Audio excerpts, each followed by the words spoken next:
Well, hello, this is Cam from the Brother Slim. If you're joining for the very first time, this is a solo playthrough of Kingdom Death Monster. There's a little, little bit of a slur, but that's okay. I usually play with a couple dearest friends, doing some Aeon Trespass Odyssey. With the holidays, though, there's been a little bit more time for solo play, and we've kind of done a little bit of a pause on the Aeon Trespass. So looking forward to getting back into that in the new year, though. That game is an absolute blast. But so is this one. So this is a People of the Lantern campaign, just kind of bare bones basic, as first time playing it, with some Cosmere Stormlight flair, and we'll see where that goes as far as emergent storytelling and who knows, maybe even some homebrew rules and such as we get going, but very much learning the game and don't want to inundate myself with extra things yet. Last time, just got obliterated by the butcher. It could have gone either way. Got a really unlucky trap draw at the end. But yes, that was my first hard loss and lost all four survivors and all of my resources in the settlement. So ouchie kibbles. That was too bad. Our loser the second expired, and now we have our Lucidin the third. He returned, and he cometh once more. Actually, new and improved in a way, which is pretty sweet. And yeah, today we are also facing off against a new quarry, that being the Screaming Antelope. So I got a question. Do you think he screams from his goat mouth or his belly maw? I'm not sure which. I did a little conversion with it too, a pretty common conversion that I've seen elsewhere, but it's just so simple and effective, why the heck not? Adding some gross, gribbly tentacles coming out of his belly maw. So there we go, and nice hue glue to make it look extra goopy and nasty. Yeah, and a nice like flayed, fleshy skin. Nasty. But still really fun to paint, so that's cool. But before we get into the hunt and this showdown here, we have a story which I forgot to read last time. So we'll start with that. Hands of Heat, it's called. With, as everything in this game, very beautiful, cool, generally speaking, provocative art. But it is beautiful nonetheless, that's for sure.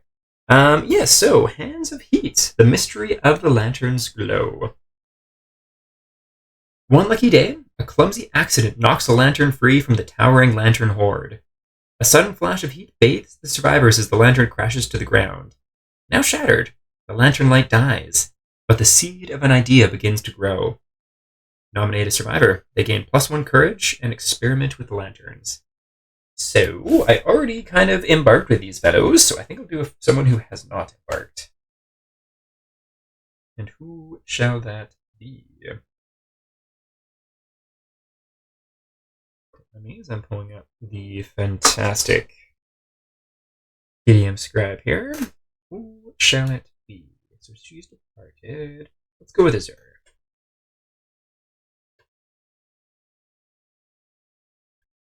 Okay, so +1 courage. Very cool. And experiments with lanterns. Roll a d10. Oop, dice! I always forget the dice.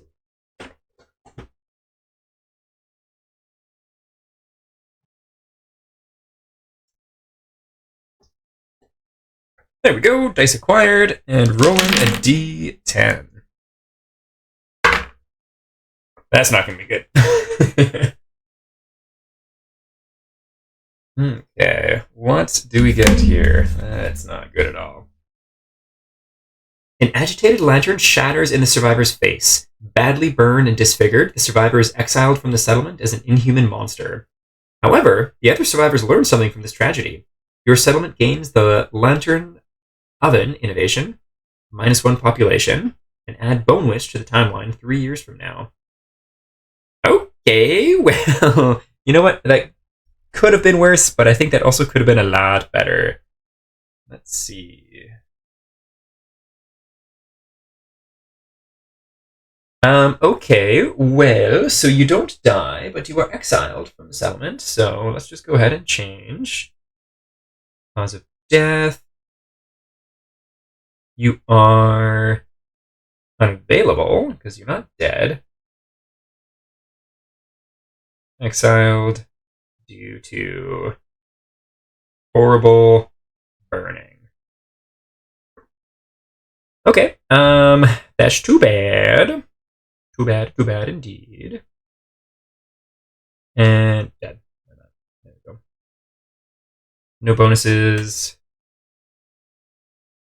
Close that. And then a lantern under oven innovation. So let's grab that. Those are the ones that we have already.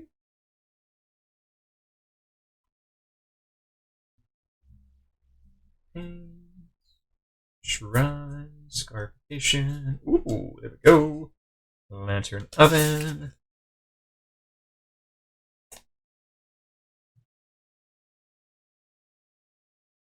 That back there. And what is the story with lantern oven? Heat. By agitating lanterns, a source of heat becomes available to the settlement. The party survivors gain +1 survival. Awesome. Okay, very, very cool. Add lantern oven consequences to the innovation deck. So let's just get this set up first. Progress. Innovations. We have lantern oven. There we go. Very cool. And I'm kind of playing a mix of could do it just everything on the app, but all the cards have some nice fun art, so I like to at least show those off too and see them for myself as well. Okay, here we go. So cooking shall be added. Scrap smelting as well. And I do believe that looks to be it. These are all principles. Awesome. Should have started from the back. That's all right. Okay, there we go.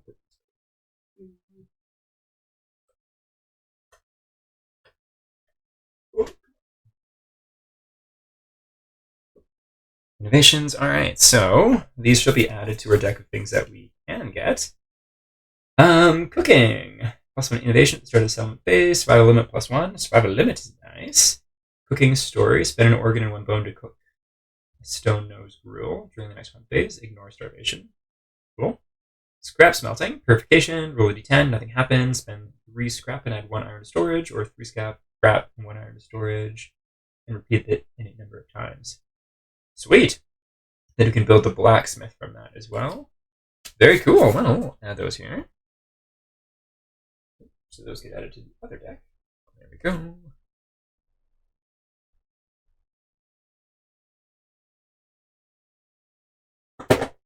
And this one's added here.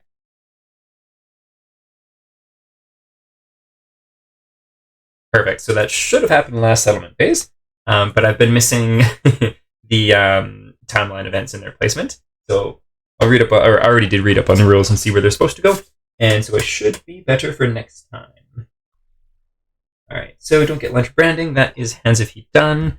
Let's go ahead and move into the story times. We've got our departing survivors. Let's go ahead and depart. Fantastic. So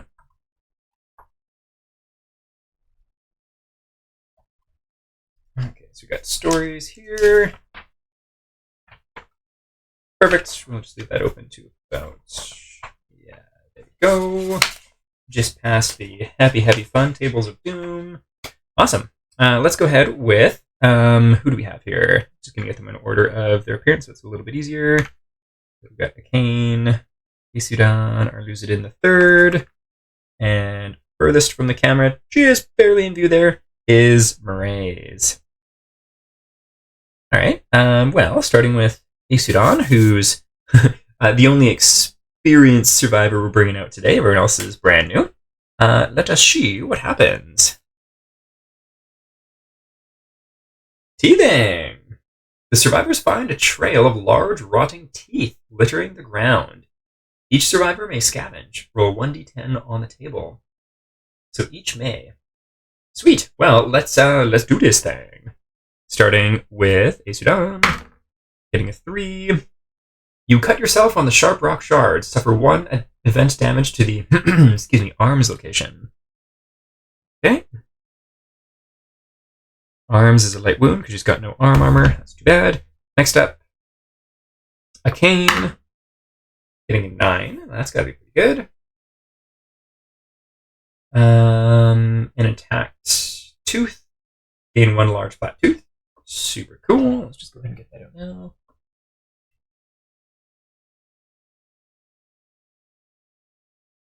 Ooh, go. Else. This is the correct deck. Yes, it is. Where is a large flat 2? Once again, just fun art all around. That's a big old nasty tooth. When you gain this, a survivor of your choice gains 1 insanity. Okay. Well, I think it makes sense for a cane to gain this insanity. 1. And let's go with or lose it in the third here. Let's see if he can get something too. It's not the highest chance, but we'll see. 4. 4 is nothing, and yeah, let's go with raise 2. Why not? Nothing. But we get a tooth. That's awesome. Okay, so let's put that over there and move everybody up. And next up, we have a cane. Let's see what this card do. Random event. Roll a D100 on the hunt event table. Yes, we shall do so.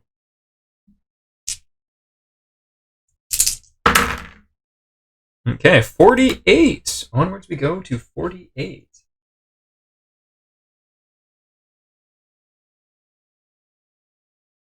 Touch too far. Ooh, 48. Death Wager with a little bit of fun art of the gambler with that creepy, creepy, cool double chin face. I like it. Twin chins. The survivors are awoken. Ooh, that's my phone. The survivors are awoken by a traveler hidden in a deep cloak. The traveler pulls back its hood and reveals a deformed face with 2 chins curving away from each other, each with its own grinning mouth. In a dreamlike state, the survivors all understand this entity is known as the Gambler, and if they speak, they will die. Until this event is completed, only the event revealer may speak. If any other player speaks, their survivor turns cold, dead. The survivor must play the Gambler's game or be trapped with him forever. Each survivor rolls 1d10. Alright, well, let us start with Akane, since she did this thing. 5. And next up will be or lose it in the third. 4. And then we have Maraise getting a 9. And 1 more dice. Just going to put her over here. This will be Isudan getting a 6. Okay. Each survivor, 2 to 9 and 10 plus. Okay, so we didn't get anything amazing. Let us see. So Isudan with a 6. You do not lose, nor do you win. Play again if you wish. If you do, roll again on this table. I think just getting away without anything is fine by me.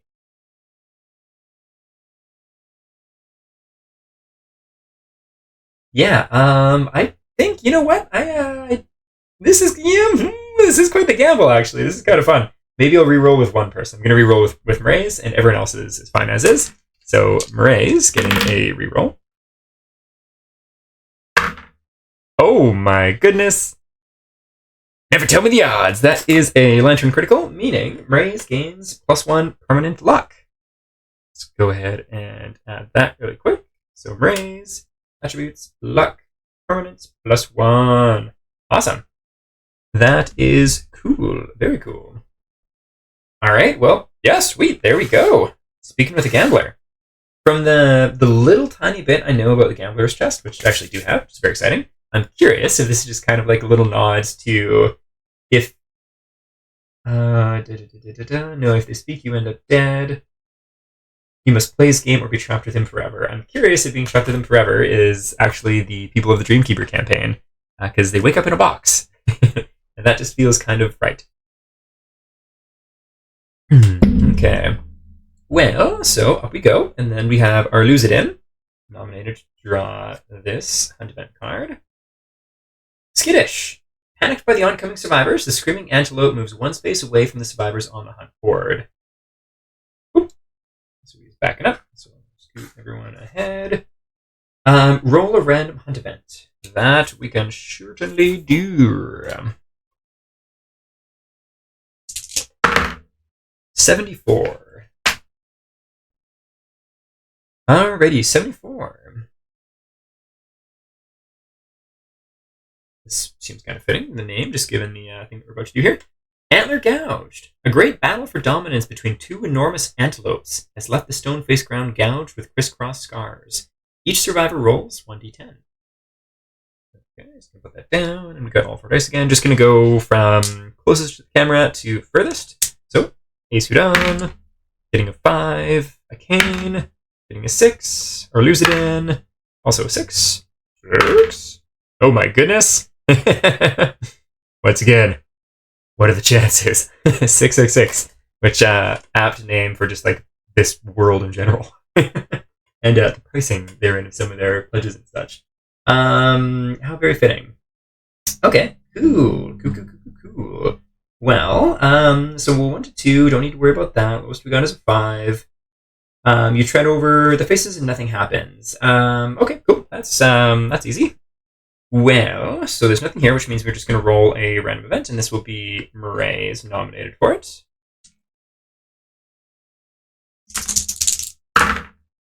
61. Okay, back at page we go. Oops, too far. 61, Frozen Lightning. A storm sweeps over the survivors. Deep purple lightning flashes overhead. The bolts freeze in mid-strike and rain down on the survivors as jagged, glowing spikes. Each survivor rolls 1d10. The lowest scoring survivor, or survivors in the case of a tie, becomes a straggler. A bolt crashes beside the straggler, catching them in an explosion of razor-sharp crystals. They suffer 1d5 event damage to 2 random hit locations. Archive all fragile gear for their gear grid. Okay. Ooh, this one's pretty dark. Oh, same thing. So let's go with Ace Udon getting an 8. Ooh, okay, Kane getting a 1. Our Lucidin getting an 8. And Murray's getting an 8. Okay, just gonna read over this one more. Lowest survivor becomes a straggler, meaning they get left behind on this step. I might actually check out that rule really quick, because this is the first one that I've had. Straggler. Back to the back of the book.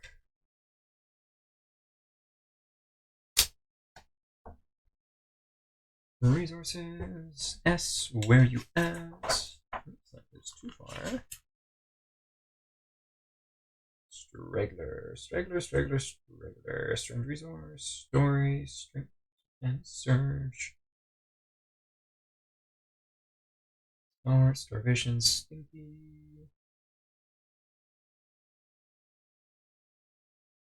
It should just be there, shouldn't it? Let's see.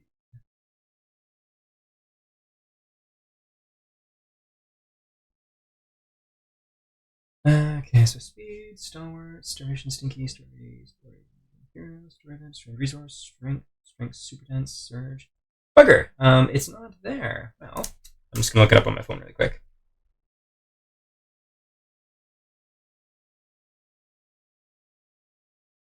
There we go. DDM.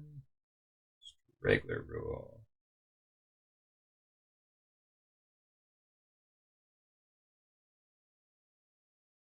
Okay, it's a condition. Oh, bugger.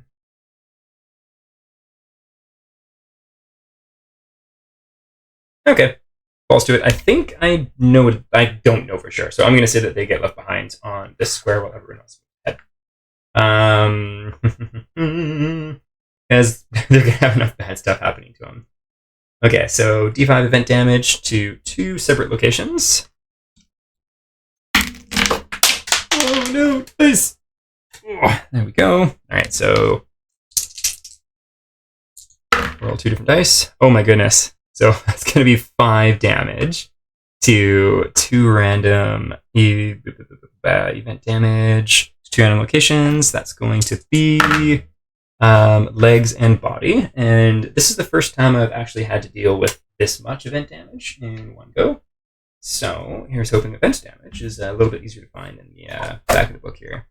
Because if I recall correctly, no one can be killed due to event damage. And I'm curious if they have to roll on the happy fun table, or if they get away free from that. I think they might get away free, just taking away the damage. Endeavors, encourage, early, endure. Event damage. Some damage is incurred from events. Typically, this damage cannot be dodged or blocked. Event damage is non-lethal and will reduce armor points and cause light and heavy injuries, but do not cause rolls. Okay, cool. I was correctamundo, so let's pull her up here. Sorry, Kane. Alright, so that was arms and body. Alright, well, that could have been better. Okay. Next up would be back to the top with her. Oh, this actually hasn't before either, too. Or hasn't happened before either as well. I'm just going to check out the rules for do I need to draw this, or does getting there just get me there and I'm done drawing things? A whole bunch of firsts on this hunt phase. Kind of cool. All of them have been really straightforward so far. Okay, hunt phase 61.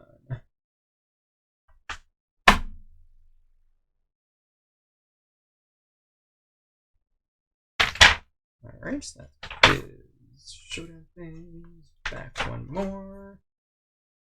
Okay, if the survivors move into the same space as the monster on their turn, the hunt phase is over. Okay, hunt your quarry. Here's your man. One at a time.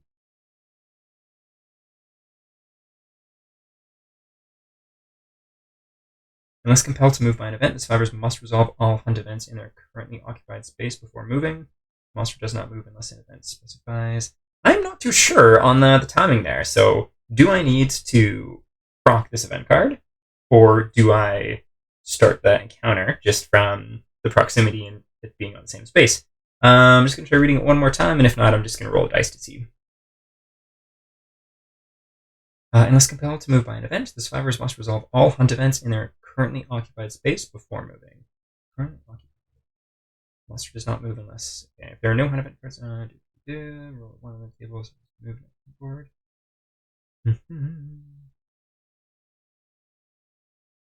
During each hunt, the person's survivor's line goes there. Okay, if they move onto the same space as the monster on their hunt, the phase is over.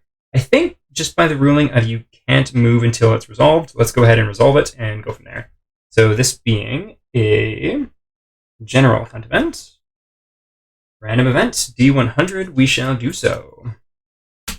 If anyone is watching, feel free to chime in if I got that wrong, be it live on the stream or later on YouTube. I would love to know too.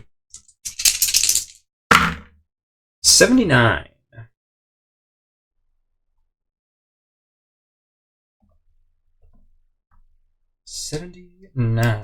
Here we come. Dying Small Prospector. It's cool art. I don't know if that's for get rid of that glare, the one that I'm doing now, or if that was the previous one. But let's see. If your settlement already has a portcullis key, the prospector is gone. Roll again on the hunt event table before moving on the hunt board. The survivors discover a body slumped against a large stone face. You know what? I just remembered something I forgot to do earlier that I'm just going to do right now. So, 1, 2, 3. What was that thing that I needed to add? Bone Witch. That was it.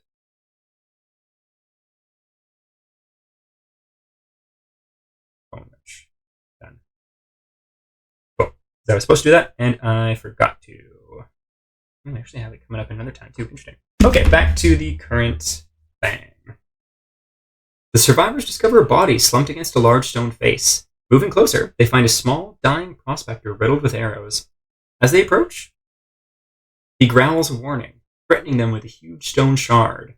When he sees that they are not evil monsters, he calms down and gives them a key. With his dying breath, he says, "This is the key to the portcullis. Without it, you will never get through." Record the portcullis key in the settlement record sheet notes. If the settlement has graves, the event revealer builds a small monument of broken stone noses and gains +1 understanding. Why, hello, Arzula! Oh, cool. Yeah, it seems like a one-time campaign thing, hey? Very, very cool indeed. Okay, and where is that supposed to be added? Happy holidays! Thanks for the Discord message. That was really, really lovely. Did you have a great time and a merriest of Christmases with your family? Portcullis key in settlement notes. There we go.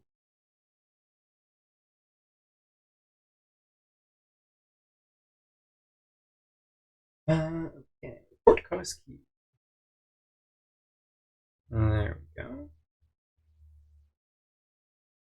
And that would have been, I do believe that was, who would have done that? Eastern, I think. If you can live long enough to use it. Perfect, good to know. Oh, good to hear, man. That's awesome. Yeah, same here. My voice is a little ragged, and body and mind very tired from all of the fun, joy, merriment, and festivities. It was an absolute blast for sure. Okay, so this would have been a Sudan. Parting and understanding. There we go. Up to 2 understanding. Very cool. Okay, and yeah, that gets us there. Very neat. That's the end of that card. Awesome. So we'll move these off.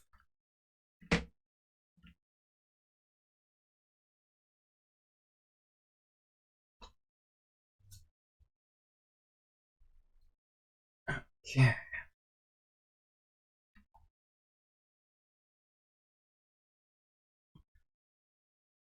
There we go. And so the board is already all set up, which is nice.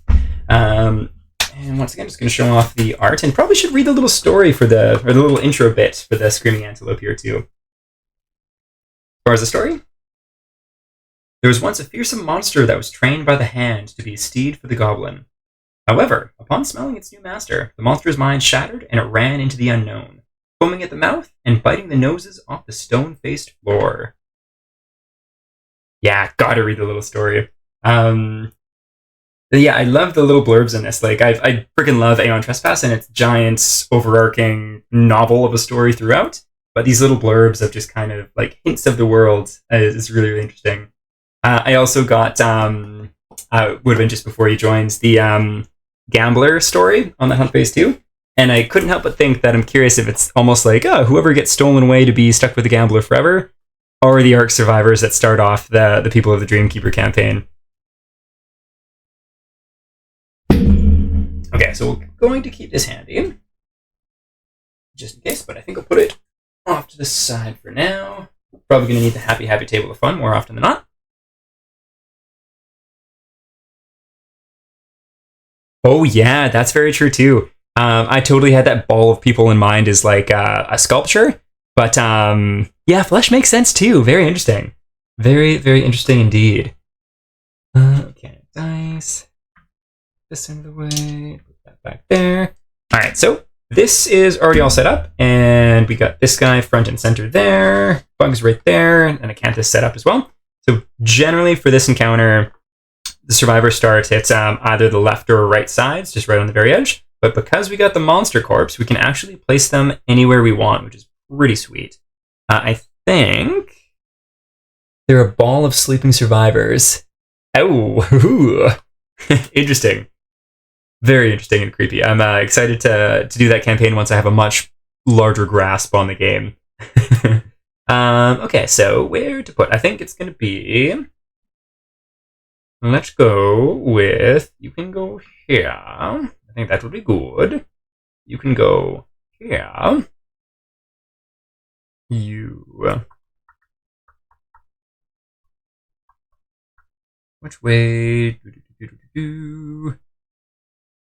Let's see. Where do I want you to be? Maybe let's put you here, and then you here. So my kind of game plan, just from reading this basic action, is I want to have all of the Acanthus off the board so we can't regenerate. And I do also want to loot the monster corpse, because that's super cool too. Looks like a lot of new rules. Nice, yeah, that could be neat too. Yeah, and one thing I'm curious too, like I've read a couple kind of like impressions and loose reviews from people that have already played it that are much more experienced in the game than myself.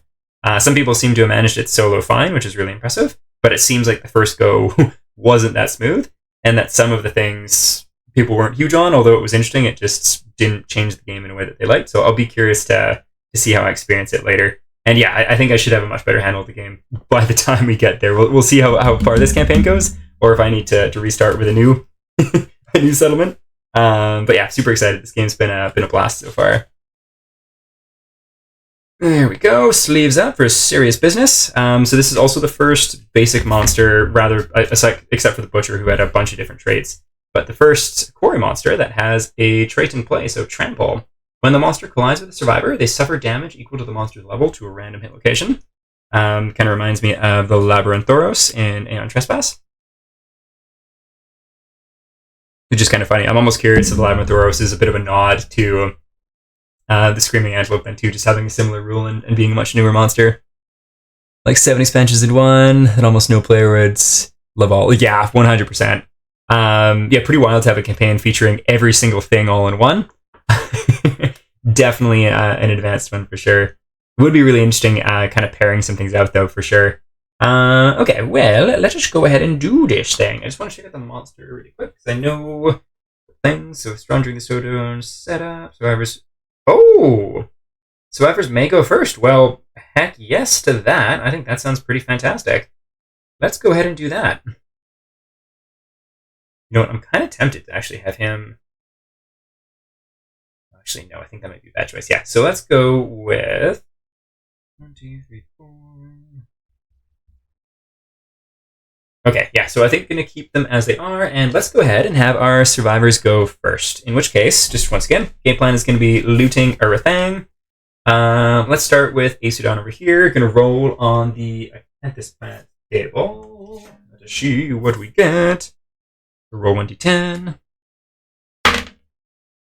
3, you find nothing. Archive this terrain. She gone. And then let's have Marae's here, doing this one. 4, you find nothing. Archive this terrain. Done, dealio, bro. Same thing for our Lucidin. 8, gain a fresh Acanthus strange resource. Nice. Just gotta find them now.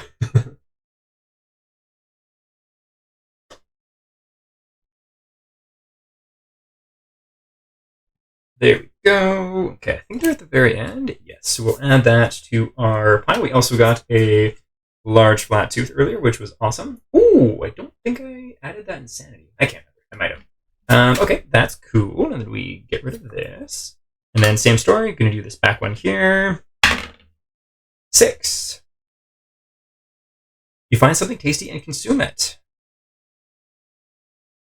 You find something tasty and consume it. If you do, gain +1 survival and archive this terrain. Okay, well, let's archive that. And I don't know if she can actually gain a survival. Let's take a look. Okay, nope, she's got 2. But that's okay. We've gotten that out of the way, and that is our full first turn. Happy, happy, fun times. We love to see it. Bringing us to the Monsters Go. Let us see what the Screaming Antelope do. Chow down. So basic action. If there are no Acanthus plants on the showdown board, discard Chow down and perform basic action. Full move the Screaming Antelope to the closest Acanthus plant. If the monster ends its movement on or adjacent to an Acanthus plant, consume it, archive this terrain, and perform heal 1d5. Okay, well, honestly, I'm happy with it getting that now, and it is going to be going straight Disa way. Oh, I'm kind of tempted. Okay, so collide, suffers damage equal to the monster's level. That would be 1 damage. And do you know if they get knocked down as part of the collision too? Or is the knockdown only if it stops? I'm just going to look it up really quick. Collision. During the hunt phase, I actually had a bunch of things happen. That was a first. And I had to look up a whole bunch of goods. So let's look up collision quick here too. Just to be sure. Collision. They are knocked down. Okay, so it would knock them down, which wouldn't be optimal. I think I'm going to actually, just because there is a flow on this card, I'm going to have... She's going to get knocked down, so let's do it to her. She's going to spend a survival. Do-do-do-do-do-do-do. Okay, spends a survival. Going down to 1 survival, and that's going to activate our Lucidin to get another action. Gonna make sure I'm doing Surge right. Oh, dang, that's an action, not move. Never mind, that's not going to work. I shall ignore that and go back up to 2 survival and suffer collision. That's okay. So, boom. And then he's going to get shunted back 5 because of that. 1, 2, 3, 4. 1, 2, 3, 4, 5. There, and knock down. Okay, and that's going to be 1d5 damage to a... Oh, no, not 1d5.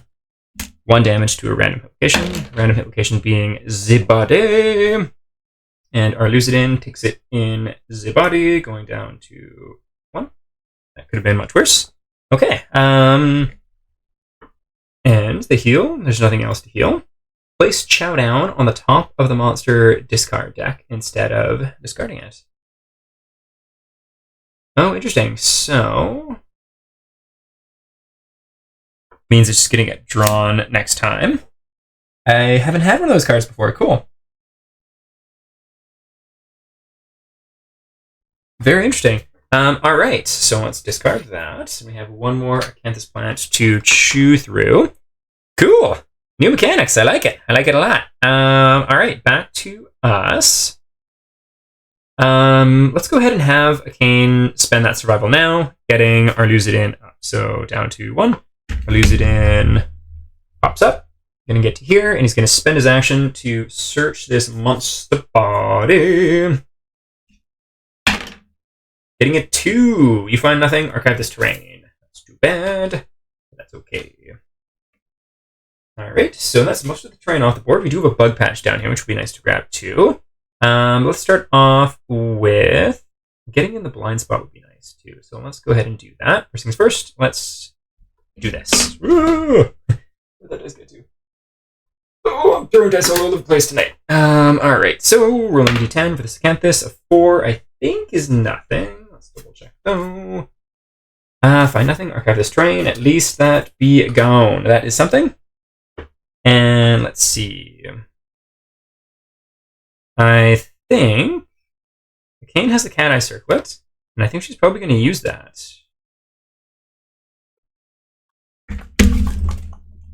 Okay, just looking at the items quick here. Yes, she does. Let's activate it. So being able to look at the next 3 hit locations. Very, very nice. We get Resilient Shoulder, Restless Muzzle, and Gnarled Horn. So there's a failure and a wound.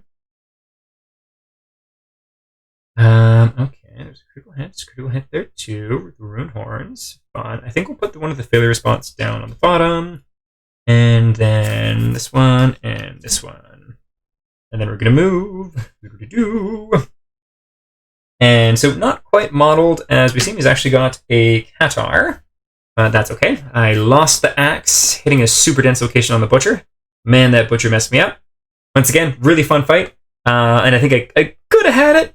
But it was really back and forth, and I didn't have quite the kits to mitigate a bunch of his the things that he could do. Okay, Marays, here we go. So he's got some luck already. What did the Qatars do innately? Lion Beast, Qatar. So deadly, +1 luck with this weapon. Awesome. So 2 dice, hitting on 6s. 7s, my apologies. Hitting on 7s. Alas, that's going to be not enough to hit. That's okay though. Even with a +1 for being behind, that would just be 4s, which is not enough because it's 8. Okay, well, let's go ahead and move you 1, 2, 3, 4, 5. Get you there, just to maybe get that bug in the future. All right, that is whole turn. So, picking up Chow Down. If there are no Acanthus plants on the showdown board, discard Chow Down and perform basic action. So let's go ahead and do that. Basic action is pretty straightforward. 2 speed, 2+ accuracy, 1 damage. Closest knockdown survivor in range. No target, graze. Okay, well, graze it's going to be. The monster full moves to the closest Acanthus plant ends its turn. If the monster is on adjacent to one, archive it and do that. If there are no Acanthus plants on the showdown board, instead move forward in a straight line. Okay, so it's going to move 6 spaces in a straight line. 1, 2, 3, 4, 5, 6. Cool. And then back to us. Let us see. So 1, 2, 3, 4. So she is able to get to the bug. 1, 2, 3, 4. And what did bug do? Let us see. Roll a d10 and find out. 7. Gain a random vermin resource. Archive this terrain. Cool. Vermin. A little small deck.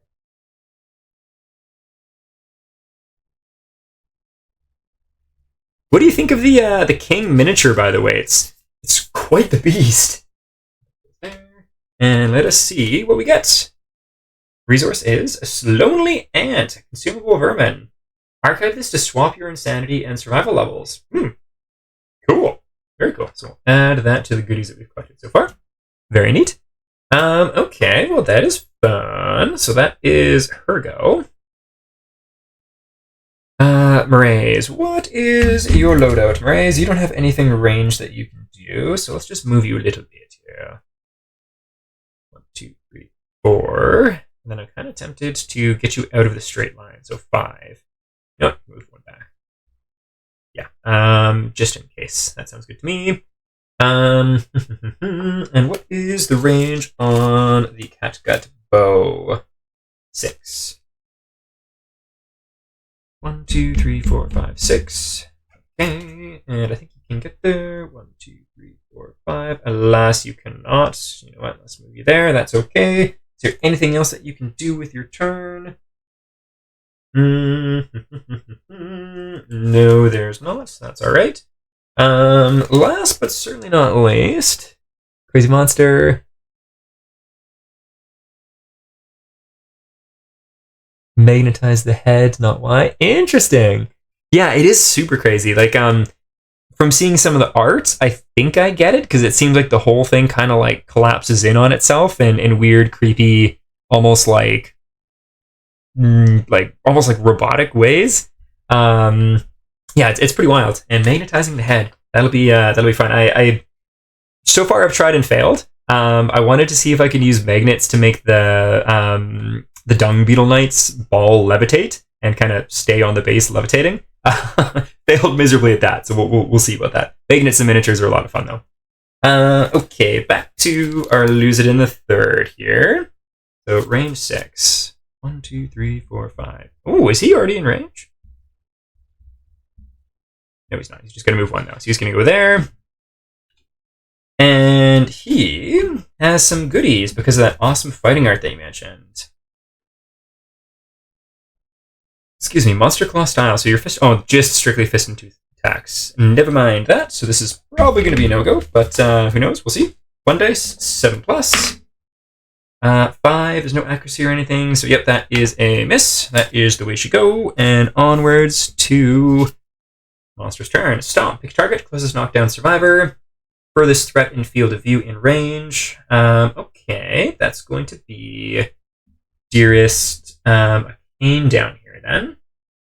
Furthest target in field of view in range. Oh, maybe not, because that's not in range. What is your movement again? 6. 1, 2, 3, 4, 5, 6. 1, 2, 3, 4. 1, 2, 3, 4. Okay, so that's going to be coming up to here. Speeds 2+, 2 damage, and there's going to be a knockdown effect here. Okay, so 2 dice, hitting on 2s. Yep, that's going to be 2 hits and 2 damage. Dang, I wish this was going to the other person actually.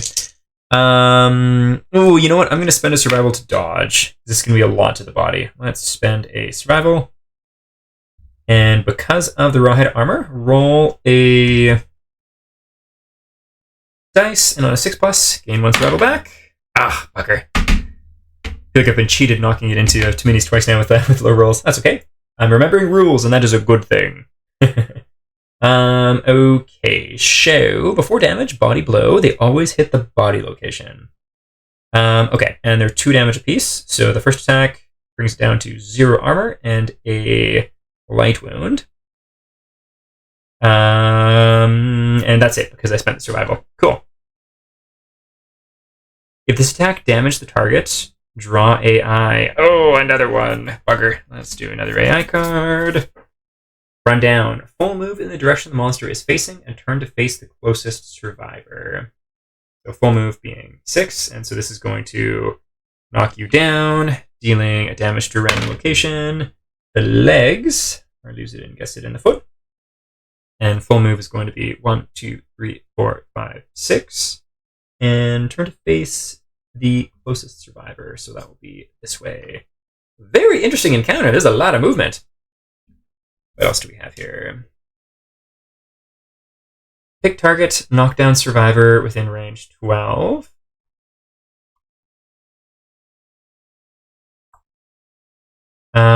Do I want to spend another survival to get or lose it in up here? I'm kind of tempted to.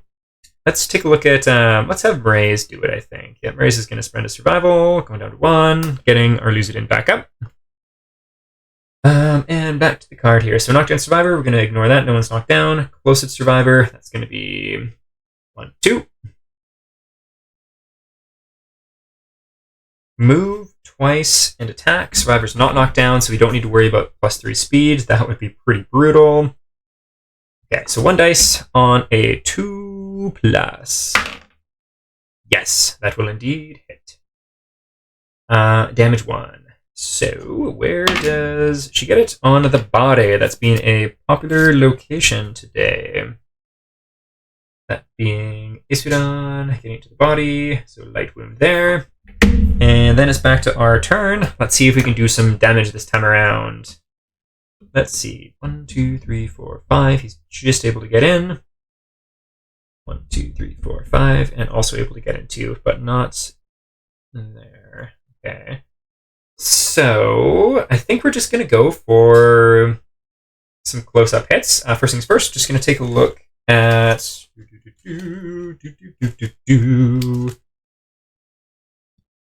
Here. So nothing to do with Whisker Harp. I think not going to worry about the... We know what locations are there. Let's just do the darts. 1, 2, 3, 4, 5. 1, 2, 3, 4, 5, 6. I'm just going to move just a few there.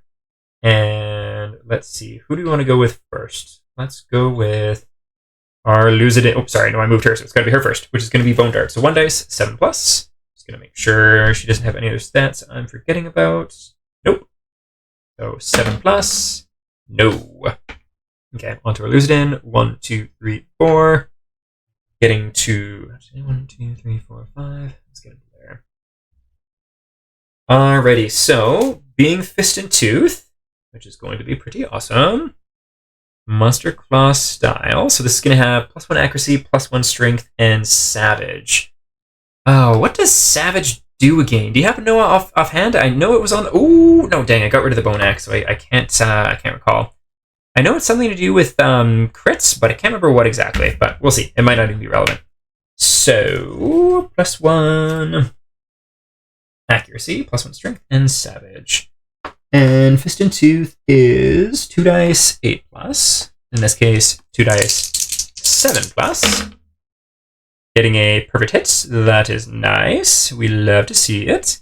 And now, so +1 strength here. So looking for,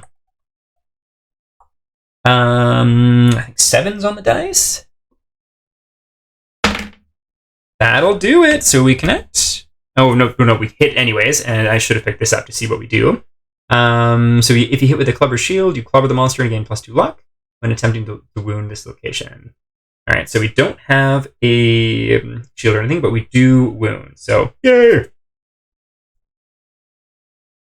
Additional wound. Awesome. Thank you. All right, so we discard an AI card. First one of the fights. Very, very exciting. And then on to... let's go ahead with Isudon. So she's going to use her bow. If I recall correctly, there's no hindrances. Oh, I should have probably done this first, but that's all right. I should have used her first, just to use the bow for the evasion token. Yes. Let's do that now, though. So, 1 dice, hitting on 6s. Bummer! And so that's the only shot that we had with the clawhead arrow there, which would have been nice, but that's okay. And that requires her full turn to shoot the bow. So she's going to stay put. And then last up we have Mraze. 1, 2, 3, 4, 5. He's going to be swinging in with his guitar. He does have +1 luck, which is pretty nice, and I do believe the guitar has something like that too. Deadly, +1 luck with this weapon. Awesome. So +2 luck. Very cool. And 2 dice hitting on 7s. Ah, bummer. That's too bad, but it is what it is. On to the next AI we go. Crush and Devour. That doesn't sound fun. Closest threat in field of view in range. Well, it's going to be the person directly in front. Okay. 2 dice, accuracy 2+. Before damage, if any attack rolls hit, target gains the Gobbled Up Survivor status card. Well, that's got to be to do with the Belly Maw. Yum. Okay. So, 2 dice, 2+, because I don't think Aesudan has any evasion. Nope. 1 hit, 1 miss. So, you know what? I don't know if I want to figure out what Gobbled Up means yet. So, I think I'm going to have Kane spend a survival, going down to 1, and none hit because of that. Oh. Fun. I'm sure it'll happen soon again, but yeah, it doesn't seem like the kind of fun I want. Oh, you know what? She's kind of she's one of my most experienced survivors, but I only have access to her every 2 encounters because of some horrible disorder she picked up. But yeah, we'll keep her around for now. I am kind of excited to see what Gobbled Up does though too. Okay, so, and was there anything else on its turn? Nope, that is back to us. Okay, I feel like the smart thing to do would be move her back a little bit, but I also don't want to waste... I guess she could try a... She does have a speed I forgot about. You know what, let's just try a fist and tooth attack with her, just for the giggles. And then she's going to move a little bit. So she's got +1 speed. Oh, she does have +1 strength too. Gotta remember that. Alright, so +1 speed. This is going to be 3 dice. Hitting on 8s with fist and tooth. Ooh, getting a perfect hit. And we'd be adding nothing to that. So do hit once. That is something. And that's going to be Restless Shoulders. Alright, and so we're going to be adding... Do you have any strength? Aesudan? No. Oh, you do have 1. Alright, so we need 7s to hit. Alas, not a hit. Oh well, we kind of weren't expecting to, and then we were just going to move her off a little bit. So let's go 1, 2, 3, 4. Yeah, that'll be fine. You know what? Actually, let's just go there. My kind of plan is I don't want them all in direct line, so that whenever he runs, not everybody gets collision and ran over with him. Okay, so that is something. Next up, we have everybody. Well, let's go with the people in melee first, and they're both able to get in the blind spot. Fun. Let's go with our Lucidin first, so getting an extra +1 to hit. And with the Monster Claw fighting, he's going to have some good stuff here. So let's go. 2 dice. So +2 accuracy to this. So we're looking for 6s to hit. That is 1 hit. And is there anything else? I don't think so. Yeah, so the 1 hit. And let's see what he hits. Gnarled Horns, failure. If the attacker is adjacent to the monster, the weapon is stuck. Clicking frantically comes loose, but you stumble and suffer. Okay, well, let us see. Okay, so... +1 strength and savage. So an extra wound on a... Oh, savage. What does savage do? Because I don't remember that one either. Okay, so we got an extra strength here. Looking for 7s on the dice. Ah, that's going to be a fail. Too bad. Okay, so failure. Suffer knockback 5. 1, 2, 3, 4, 5. Way the heck back there. Okay, that was our Lucidin's turn. On to Murray's. 1, 2, 3, over to there. And let's see what you can do with the Qatars. So 2 dice, if I recall correctly. Go, 2 dice. And do you have any things? Marays? You do have a luck, so extra crit. So we're hitting on 6s. Perfect hit. I feel like there's been a lot of this tonight. Dichotomy of rolls. Crits and fails. And so we connect with Restless Tiny Hands. Oh, terrifying. So there is a failure. Rude gesture, startled, gain an insanity, and lose your composure. Spend an action to regain your senses before you can attack again. Okay, interesting. So we do want to hit. That would be nice. We got +2 luck, so we're going to be getting a critical on an 8, which would be fantastic. And with the Qatars, there's 3 strength. All right, we do hit. That is good. That is good. Not a critical, but we do hit. We like that a lot. Put that there. Discard another AI card. I think I'm going to have someone spend survival here and have a surge and attack again there because heck yas. Heck yas indeed. So not raise. Our Lucidin is out of survival. Let's go with Asudan. Spending survival down to 1. And Maurice is going to do that again. So, oh, 8. I did critical hit. Oh, no, did I? That would be... Yeah, I totally did. That's awesome.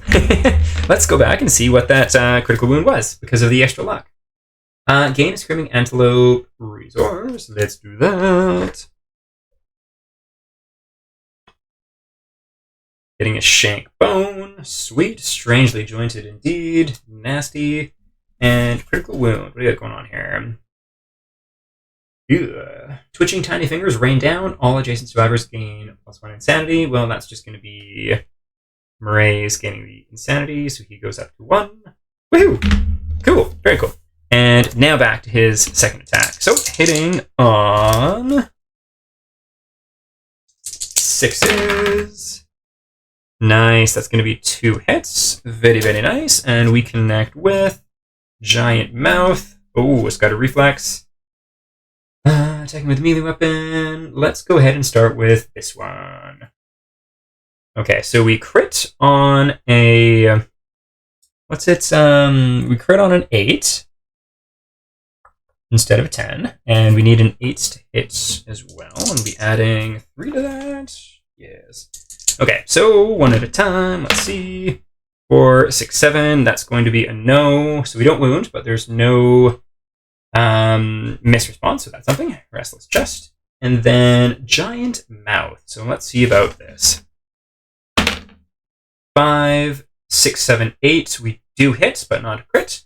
That's nice. Okay, so let's deal with that first. So we'll get rid of an AI. Very nice. And reflex. If attacking with a melee weapon and the wound roll for this location is 1 or 2. Monster consumes the weapon. Archive the scare and cancel the attack. Except for the dismembered arm. Okay, well, luckily a 1 or a 2 was not the case. Okay. Cool. And then last but not least, we have a cane here. So what do we want to do with a cane? I'm kind of thinking it makes sense to do the... circle it again. Let's do that. So let's take a look at the next 3 hit locations. 2 and 3. Restless Hoof. Okay, so that is a failure and results in lost weapons, pallets, giant moss, snapshot. Ooh, arms. Okay, wound. Alrighty, let's go with palette on the bottom. There we go. And I think she's happy, like everyone's happy where they are, so that's going to be good. Let's go with his next turn. This creepy antelope. Fight! Pick target, closest survivor in field of view. Dang, that's going to be Asudan again. Let's head on up. Ooh, actually.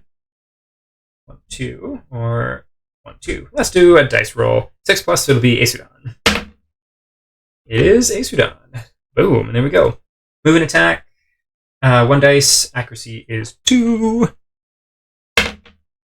Yes, that's going to hit for sure. Okay, so 2 damage on a Sudan. Where's it going to be going to? The body. Body once more. Excuse me. Alright, so 2 means she's knocked down, getting a serious injury, and we are making our first happy, fun table roll here. Get this bookmarked. There we go. Get to the body. 4. Gaping chest wound. Suffer minus permanent 1 strength. And gain 1 bleeding token. Okay. So she's going to get 2 bleeding tokens from this, which is kind of a bummer. Severe injuries. Gaping chest wound. There we go. Does it bleed automatically? Nope. So I'll add 2 there. And strength has already been handled. That's nice. Okay. Well, I mean, that could have been worse. Could have been a lot better, but it also could have been worse. Okay, so that's everything for that card. We'll discard that. And now back to us. I think Akane's just, or not Akane, sorry. Asudan's just going to stay down. And you... 1, 2, 3, 4. Go there. And then you're going to use your bone darts. So 1 dice hitting on 7s. No. Let's go up here. 1, 2 in the blind spot once more. So 2 dice hitting on 6s. Perfect hit and a miss. Okay. And for that perfect hit, giant tongue, minus 2 toughness to wound this location. Oh, that's nice. So it's an easier one. So you only need a 6. We're going to be adding 3 to the roll, and also critting on an 8. Yep, so that will wound. The wound reaction, blood and spittle erupts from the screaming antelope's wounded undermaw. If the wound result is even, suffer 1 brain damage. If the wound result is odd, gain 1 insanity. So 1 brain damage it is to Maraise. Perfect, because he got an insanity earlier here too. There we go. Nice. That is another AI card down. We love to see it. Really fun comparing the 3 encounters I've done so far. This guy moves around a lot, and it's pretty cool.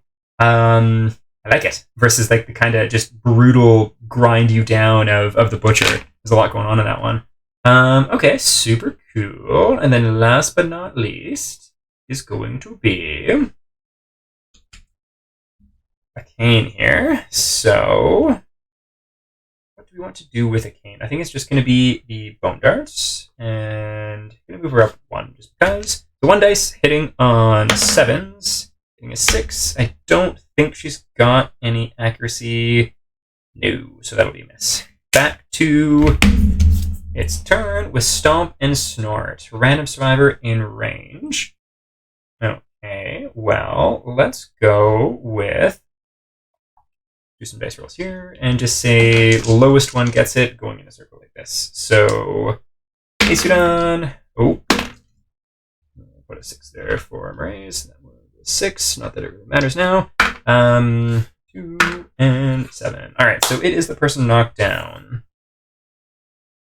Intimidate target. The screaming antelope begins to stomp and snort excitedly. A gurgling moan sounds from its undermouth. Turn to face target and roll 1d10. On a result of 4+, the survivor suffers 1 brain damage and is knocked down. Okay, well, on a 4+, yes. They're knocked down and suffers a brain damage. In addition, if the target is insane, they suffer knockback 5. I don't think she is insane. No, she is not insane any longer if she was, because I think it is 3+ is insane. Okay, cool. There we go. And yas. Down. Alrighty, well, back to us. Let's go ahead with the boys here first. 1, 2, 3. And so she doesn't get to stand up because, would she get to stand up? I guess she wouldn't, because she just got knocked down a second time there. Yeah, I think that makes sense. Shoot, that she wouldn't be able to. So let's do some hits with the boys here. Let's go with our Lucidin first. So he's got this one, accuracy and strength. So it's going to be 2 dice with fist and teeth, hitting on 6s. 1 hit. That's just kind of been his MO tonight. And Restless Hoof. So there is a failure response. Do get an extra strength, which is nice. Be adding 1 and critting on a 9 also. Oh, we critical, and there's a critical wound here too. Awesome. Gain a Screaming Antelope resource. Happy to. Let us grab one. The beefsteak. Shockingly appetizing. Yum. Put that there. And persistent injury destroyed hoof. The Screaming Antelope's hoof is ruined. Affects some AI cards. Plural. So put that there. Very cool. And yeah, that is good. That is good. And so because of that, we shall discard another AI card. I just need to shuffle this little teeny tiny deck. Just gonna hand shuffle. There's not enough cards here.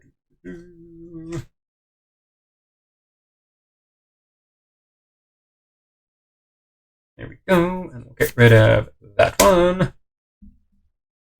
Okay, awesome. I don't think I went with her yet, because yeah, we started with the boys, and that'll be on to the next guy first, before we move on to the ladies. So from our Lucidin over to Marae's.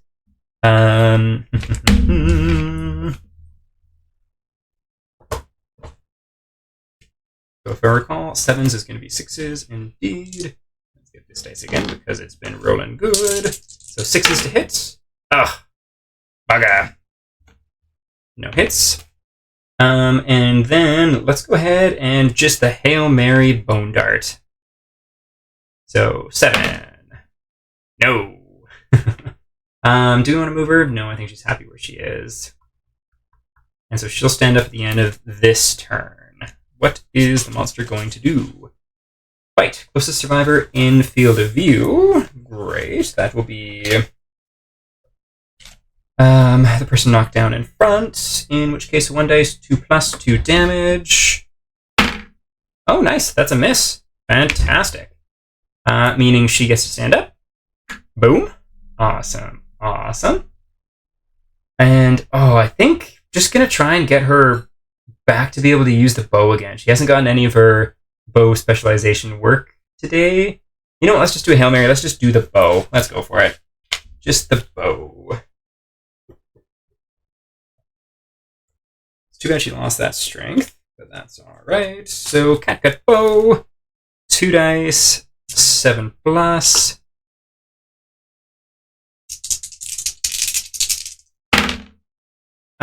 No hits, and that's her whole action. Too bad.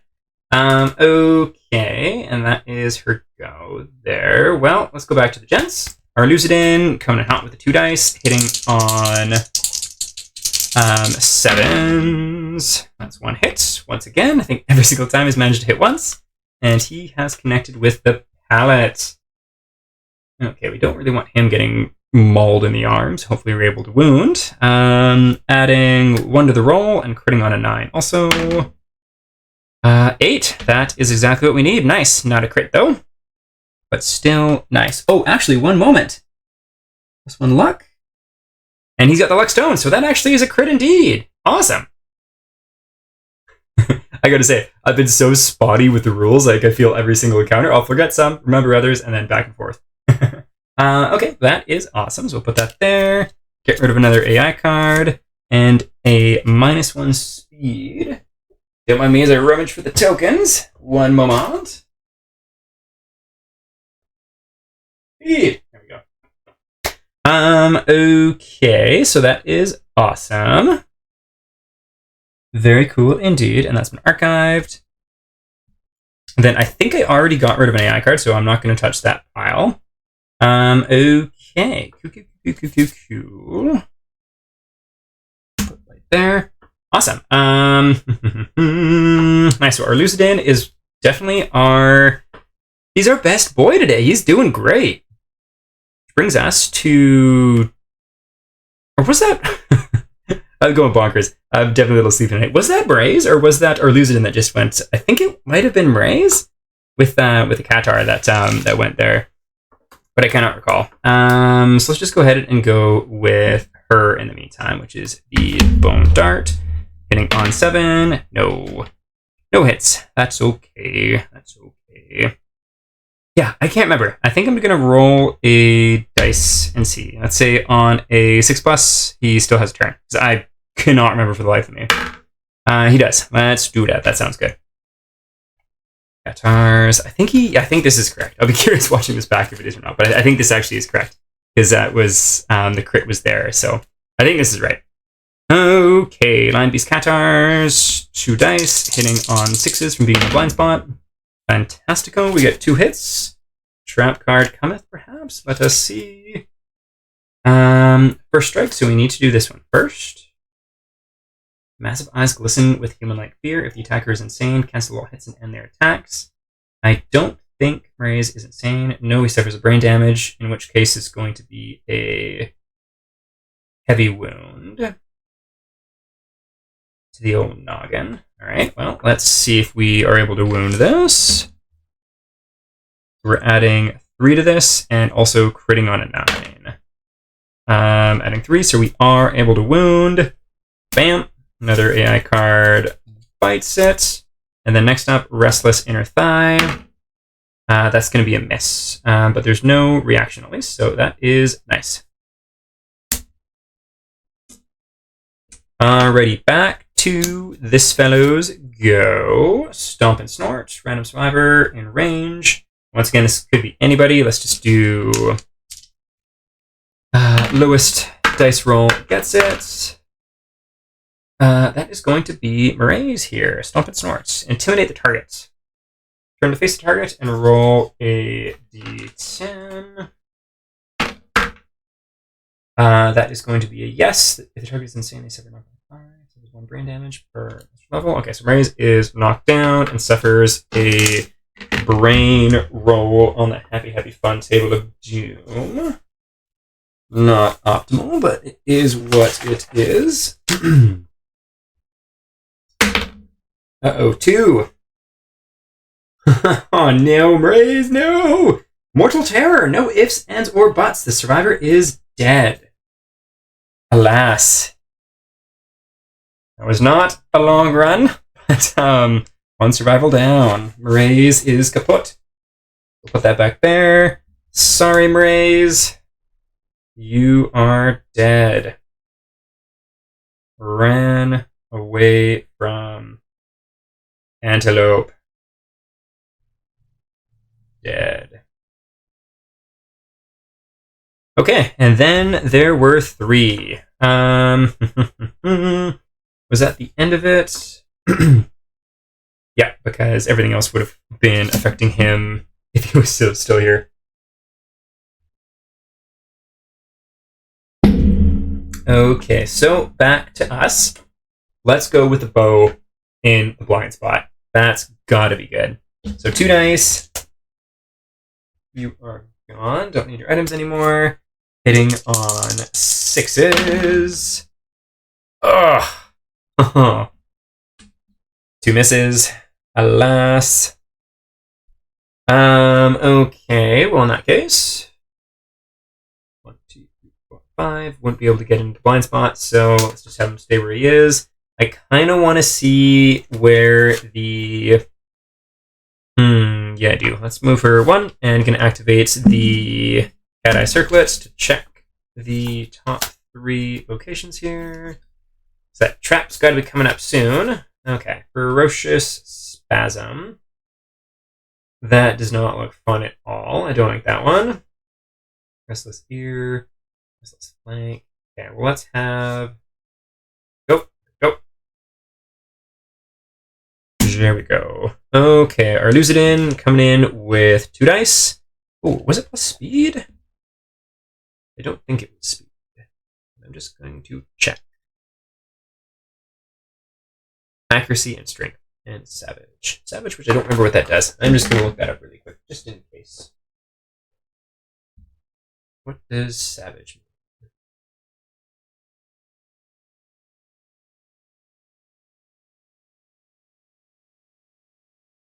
After the first critical wound in an attack, one additional wound. Okay, cool.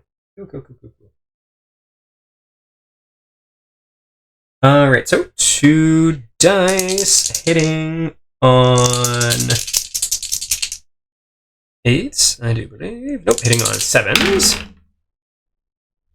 That will be 1 hit. Awesome. And we are connecting with the Restless Ear. Cover shield, that'll be no. So we're critting on an 8. Let us see how we do. Bugger. We do not wound. That's too bad. Okay, and that was everyone. So back to the antilope. Crush and devour. Closest threat in field of view in range. That's going to be our Lucidin the 3rd. Well, let's see. This could lead to Gobbled Up. This could lead to Gobbled Up. Does our Lucidin have any survival left? No, he does not. Well, let's see. So 2+. Yes, that's 2 hits. 4 damage. If any attack rolls hits, gain the Gobbled Up Survivor status card. Okay, well, yeah, so that's going to be 2 hits, and I just need to find this card. One moment. I've tracked down the Gobbled Up card. I thought I was going to make it rear its ugly head once more. Terrifying art. And yeah, let's see. When you gain this, remove your survivor from the board, place them on this card, then read Crush and Devour. Ooh. Okay, well, let's start with that.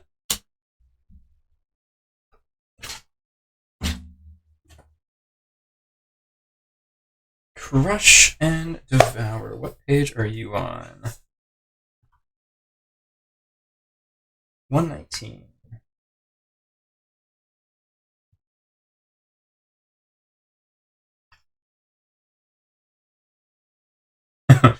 Oh, there is a beautiful picture of our screaming foe. Okay, the survivor disappears, shrieking into the screaming antelope's giant undermaw. You are masticated, so we're going to roll on that.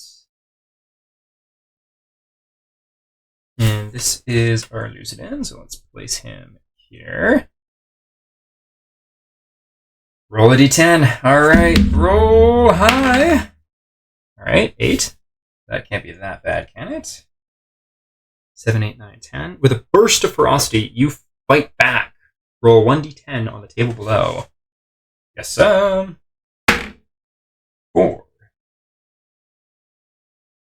You fight, but are chewed helplessly. Suffer 1 damage to every hit location. Okay. 1 damage to every location.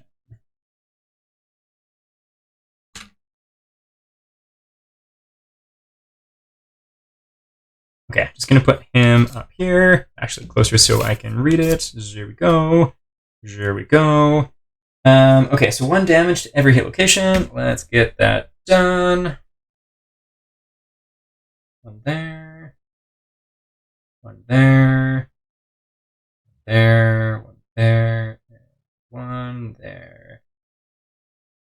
Okay. Yeah, fun. Gobbled Up status card. Terrifying. Again, this removes survivor from the board. Place them, read Crush and Devour. At the start of your act, Crush and Devour masticated. Okay, so let's go with their act last. And here's really hoping that we can do 2 wounds. With that in mind, let's Hail Mary with her here and see if we can get that bone dart hit that we haven't gotten this whole fight. So 1 dice, 7+. Nope. 2 dice. Let's see. With. Oh, you do?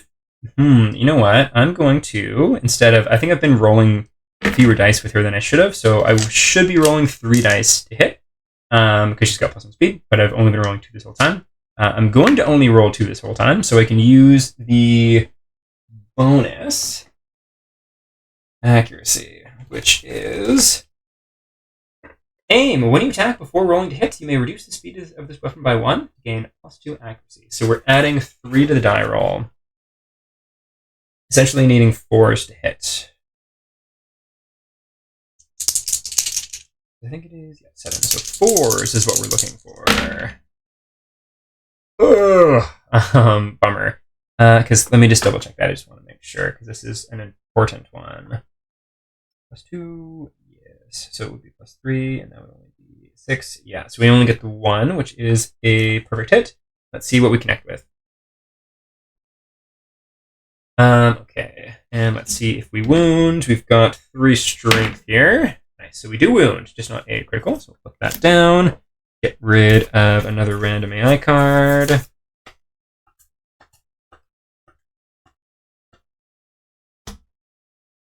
There we go. We are getting there. We are getting there. Okay. Oops, crush and devour. That should have been. I'm just gonna take it back and properly get rid of a random one here.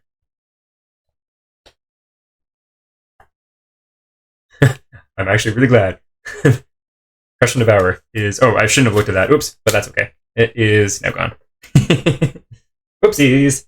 Okay, so we get rid of 1, but 1 is not 2, meaning at the start of this turn here, crush and devour, masticated. So that is the start of the turn. Let's see what happens. Let's do this again. So looking for high rolls. 6+. The monster's mouth hangs slack, and fresh air brushes your face. You try to wriggle free, but your arm reaching recklessly past teeth, suffer the dismembered arm injury. The monster heals 1 wound. Oh, dismembered on our fist and tooth guy. That can't be good. Let's see.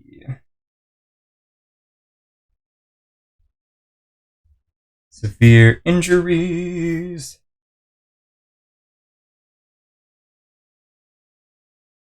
Dismembered. Where you at? This is the wrong thing. Severe injuries.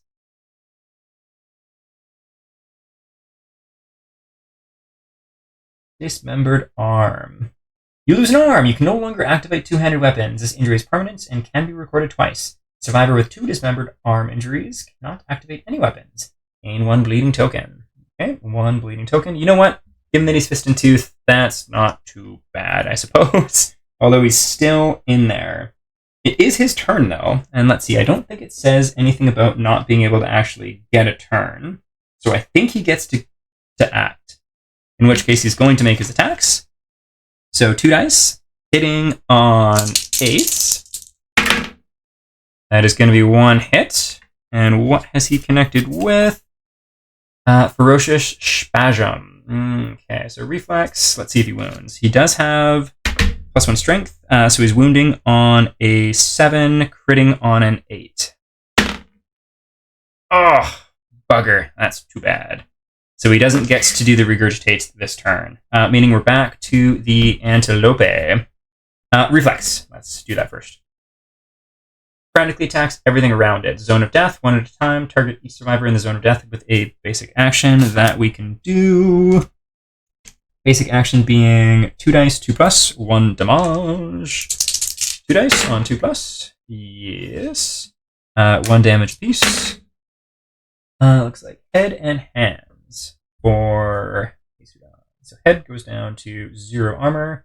Hands is a serious injury, so she is knocked down.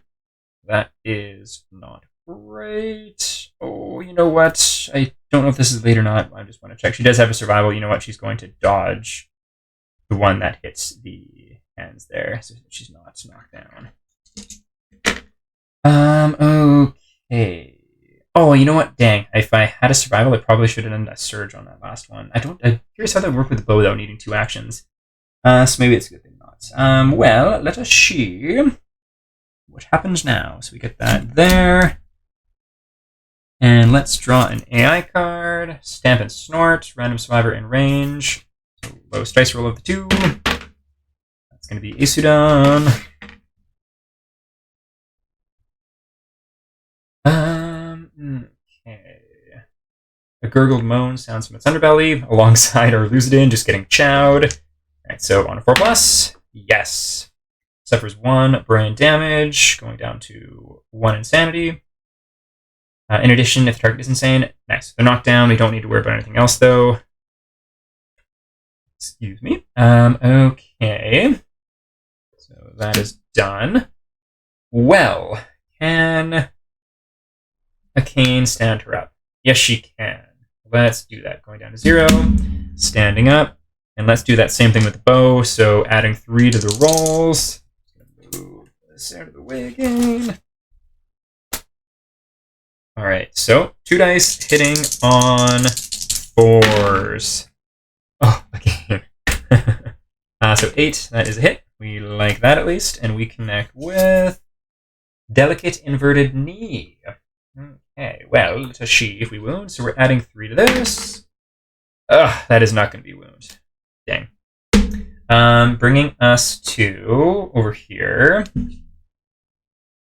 Let us see. Is the bone dart worth it at this point, or should I do the cat gut? Not cat guts. The cat eye circlets. I think I'm gonna go with the circlet. I don't need to roll for that, which is too bad because that would have been a perfect hit. Oh well, it's 1, 2, 3. Because that trap has to be coming up. Restless back, restless rump, and furry tail. All right, so I like that one. Let's have this one on the bottom. So we know we've got at least 3 more without the trap. That's something. It's gonna disavow that crit. That's too bad. Bringing us to our gobbled up buddy. So he is masticated. Roll a d10. Let's go with something high again. 7. Nice. That's just enough to get into the next table. You, with a burst of fury, you fight back. Roll another d10. Another high roll, please. Yes. Nice. You were suddenly, also just the picture, deep in the cabbages, for lack of better words.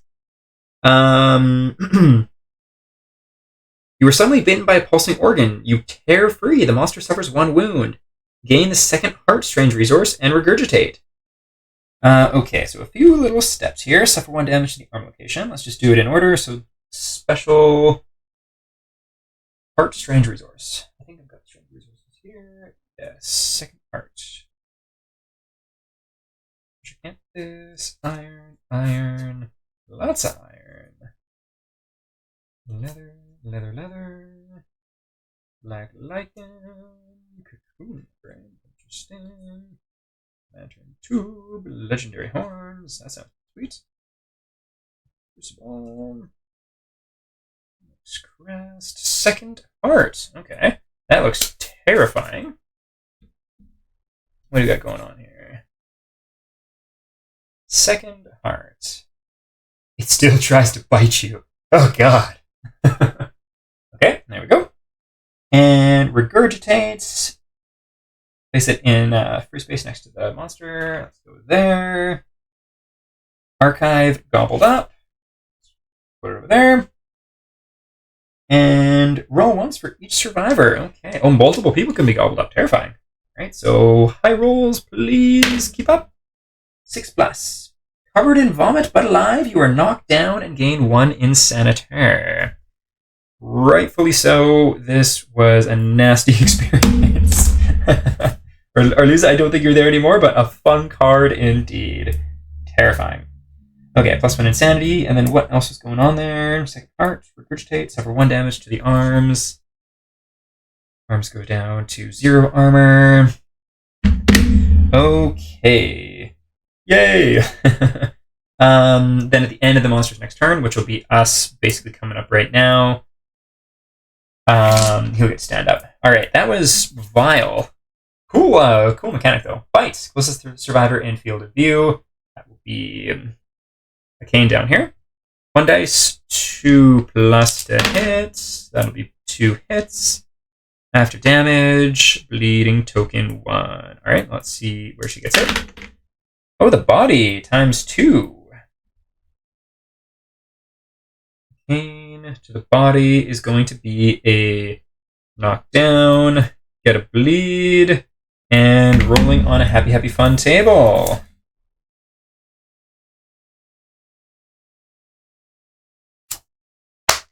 Happy fun body table we go. Lantern 10, awesome. Bowled over. The blow sends you sprawling and you were knocked down. So that was the case anyways. So you know what? That could not have been better. Awesome. Stay there. Oh, you're going to lie that way. That's all right. Cool. Well, yeah, that couldn't have been better. Love to see it. Which then brings us to our turn. Meaning, that was the end of his turn. Our loser can stand up.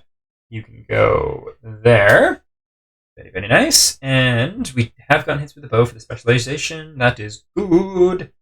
Let's see if our Lucidin can bring us home here. So 2 dice, hitting on 7s, becoming 6s from being in the blind spot.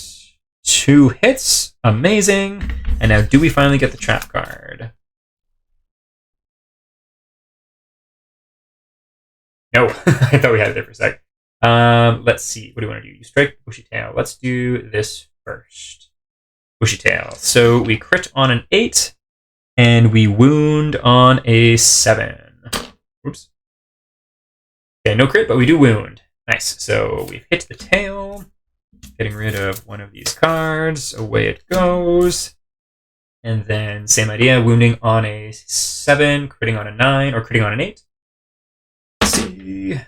We get a critical. Crushed spine. Your strike lands squarely in the monster's squirming spine, accompanied by a sickening crunch. Affects some AI cards. Cool. Very cool. Put that there. Discard another AI. Now all we have is the basic action. I'm also kind of curious. I think I'm going to rip off one of his arms because it's too fitting not to. It's just super glued, so it won't be an issue. Yeah, I think I'm going to do that for sure. Anyways, that was a little tangent. Alrighty, let's go ahead and do back here. I think same idea. Going to reduce the attack from 3 to 2 to have +2 accuracy. So we're going to be hitting on 5s. 2 hits. Awesome. Oh, trap card. Where you at? This deck is so small. Oh, get a big trap. Come on. No. Okay. Nice. Let's do this one first. All right. So wounding on a 5. Quick maths. Nope. So we don't get the rest of the shank. There it goes. And once again, wounding on a 5. Yes. And with that, the basic action is taken care of. Oh, nice. Yeah, that was some good pain indeed. But yeah, there we go. Kind of an amazing comeback for our Lucidin, though, because he was really whiffy-waffy, just got brutally chowed, grabbed a heart, jumped out, covered in vomit and bile, and didn't get the killing blow, but got the good 1-2 punch with his one remaining arm. Fantastic. And yeah, I had a question there for you. Which arm should we remove? I'm probably thinking this one, just so he's got the one arm up as if he's raring to go. Okay, in the meantime, let's get this stuff out of the way here.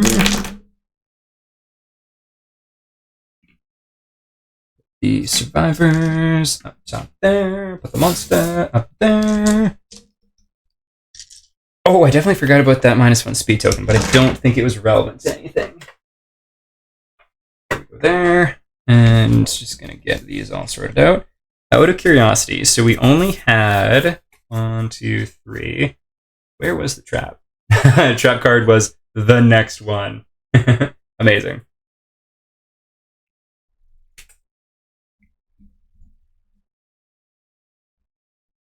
Left-handed it is. No one expects the left hook. Perfect. Yeah, I guess losing an arm is far from optimal, meaning like you can't get any shields or anything when we're able to craft shields. But hey, he's not a grand weapon user, so that's okay. It could be worse. The hit locations, that's all sorted for next time. What do we got going here? AI, let's figure these out really quick. You know what? I'm going to do that after. Let's just go ahead and move into the settlement phase first. Shove all that stuff over there. And over there as well. Okay, so these are the resources that we've gotten so far. There, and then here we go.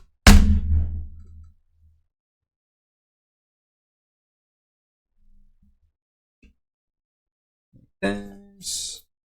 Here we go here, and then all of our stuff. First though, where it was. All right, so we are victorious. Victory. +1 hunt XP for everybody. Complete showdown. Showdown is victorious. Advance year and returning. Awesome. Hunt XP. Yes. 4 endeavors. Fantastic. Return and advance the year. Awesome. So we got that done. But first things first, let's deal with the stuff here.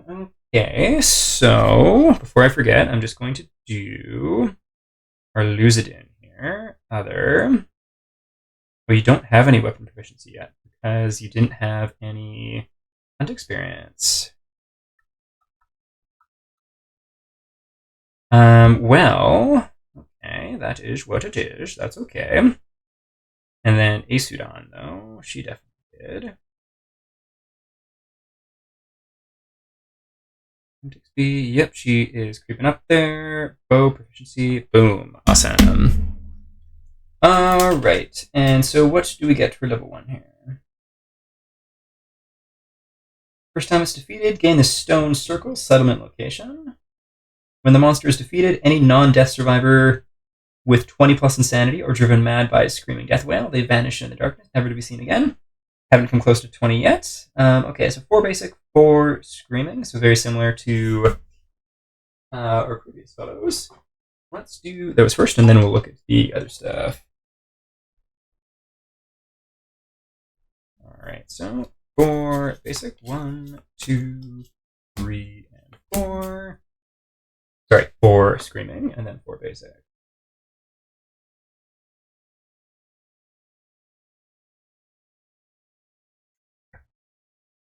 Just going to give these a quick shuffle.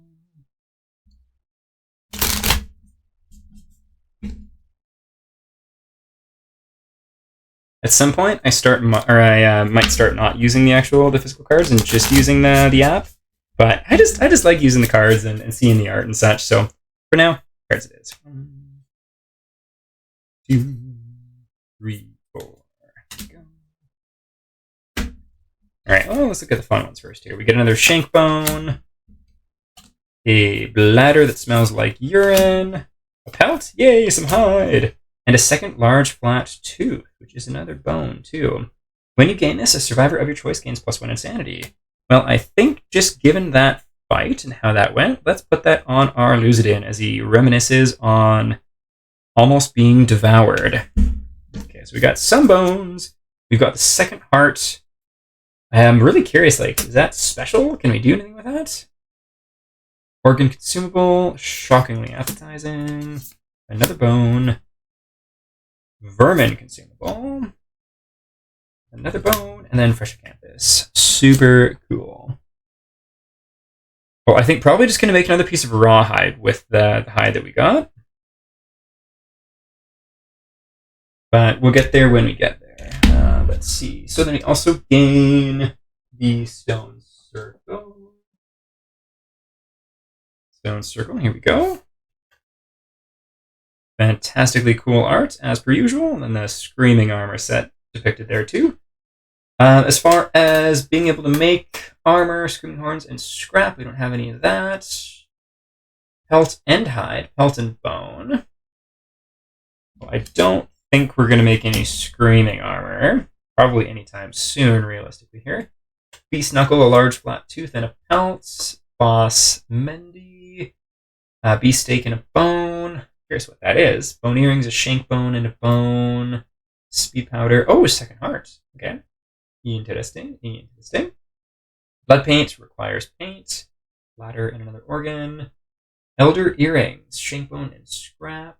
The lance requires legendary horns. Alrighty, forbidden dance required, so that's not something we can do. So we're probably not going to use this at all, but might take a look at Boss Medney and see what the hang around that is. We'll add it to our goods here, though, and I'm just going to get these storage things sorted out here. So, basic. What did we get for basic? I don't think any of those were basic. Oh, we didn't even look at the basic ones yet, that's why. Skull, that's nice. Just going to put it aside there. Monster organ, just going to put it aside there so I know it's basic. Monster hide, awesome. And another monster organ. Okay, sweet. Pretty good stuff. Nice, so blood paint is a good one once we innovate paint. Good to know, good to know. All right, let's get all these noted down. Resources, basic. Let's get a skull. 2 monster organs. 1, 2.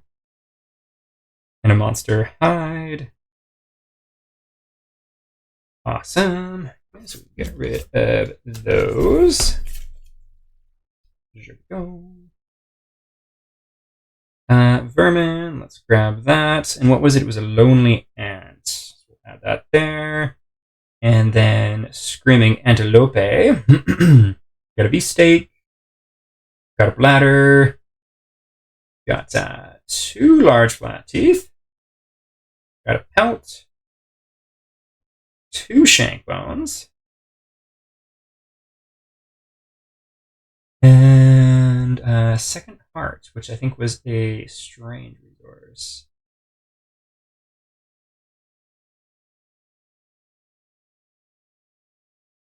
All right, cool. And then also fresh acanthus. So probably going to want to turn that into the not fresh acanthus.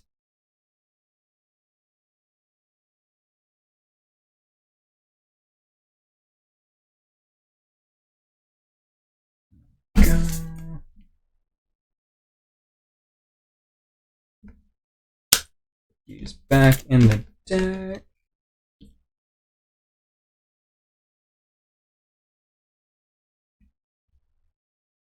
Strange resources abound. All right, so stone circle is cool, but we're probably, let's take a quick look. Oh no, I should do this in order. Let's do this in the correct order. Might be a good year to consider innovative land tour once per year plan. Needs surgeon dash will move the worlds. Okay, cool. I was thinking that because I really wanted to, and I only had the 1 hide because I want to make more rawhide armor. But now that I got a second one from the basic resources I almost forgot about, I think I'll do it.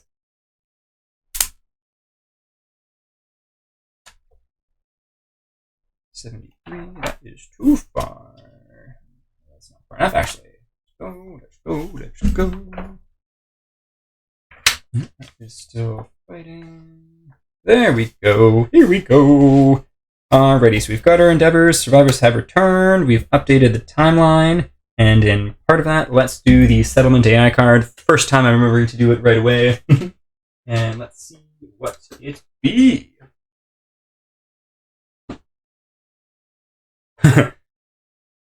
Plague! Sickness sweeps through the settlement. Survivors are stricken without warning, made too weak to even care for themselves. Select 4 survivors with at least 1 hunt XP. They are infected. Each rolls 1d10. Alrighty, well, who shall we do? Survivors. Well, let's start with Asudon here. 3. Does the settlement have bloodletting? No. Your body tries to fight the infection unless you receive treatment. See below. You will die at the end of the settlement phase. Unless you receive treatment, see below. Requires ammonia. We do have ammonia. Let me double check, but I'm pretty sure we have ammonia. Cool, good to know. Language, graves, protect the young, lantern oven. Ammonia, sweet. Okay, we do have it. Just gonna put that up top there. Alrighty. So that does require an innovate. Alright, fun. Yeah, 4 survivors. That is brutal. All right. Well, I'm just going to put her off to the side there, and so we know I'm just going to do it now. It just makes sense. So let's spend a endeavor to roll a dice.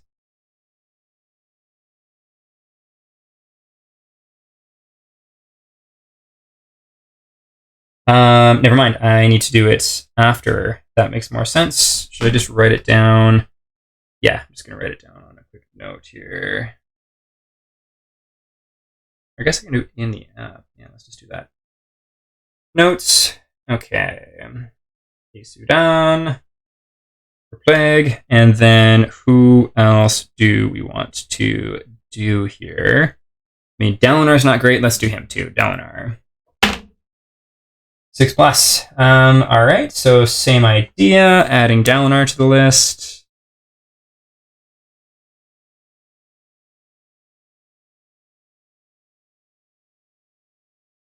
Survivors.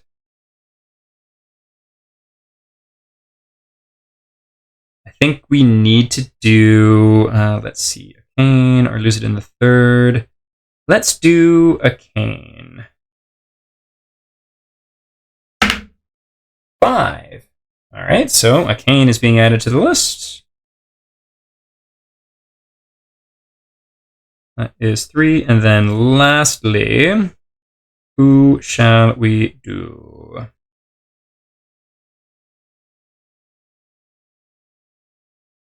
Is there anyone else? No, they're gone. I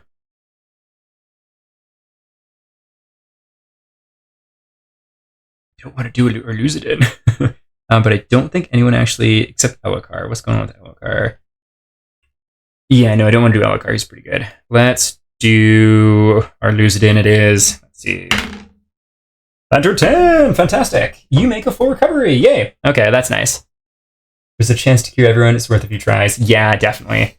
All right, so well, we've got the list written, so we'll come back to that at the end here. I did already put that down by once. We'll add that back up. All right, so we'll put that there, and we'll keep going on. Timeline events. Do we have any timeline events? Oh,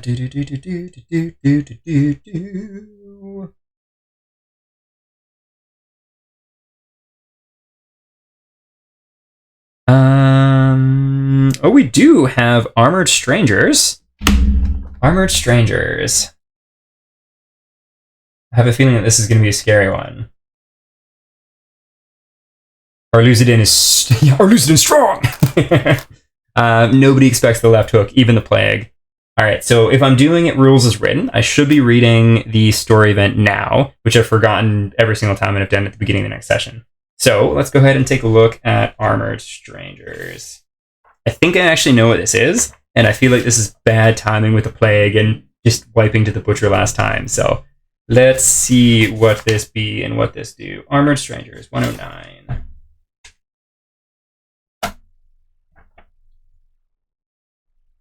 Armored Strangers, here we go. Fantastic arts. That looks like a Kingsman to me. And yeah, that image does not evoke good things coming to the settlement. But let's get started. You are visited by enigmatic figures while we're all plagued up. Fully enclosed in armor, they march silently through the settlement. The only noise is a metallic clang as they pause before each survivor and tap their lantern halberds against the ground. The survivors have no choice but to helplessly await their mute deliberations. Add King's Man to the Nemesis Encounters list. The strangers count people and take action based on their total population. All right, well, let's add King's Man.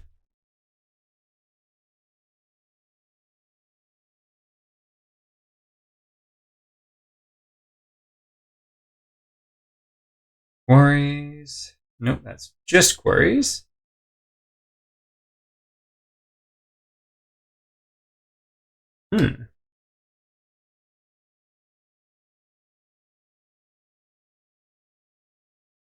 That's a 10. I don't know where to find.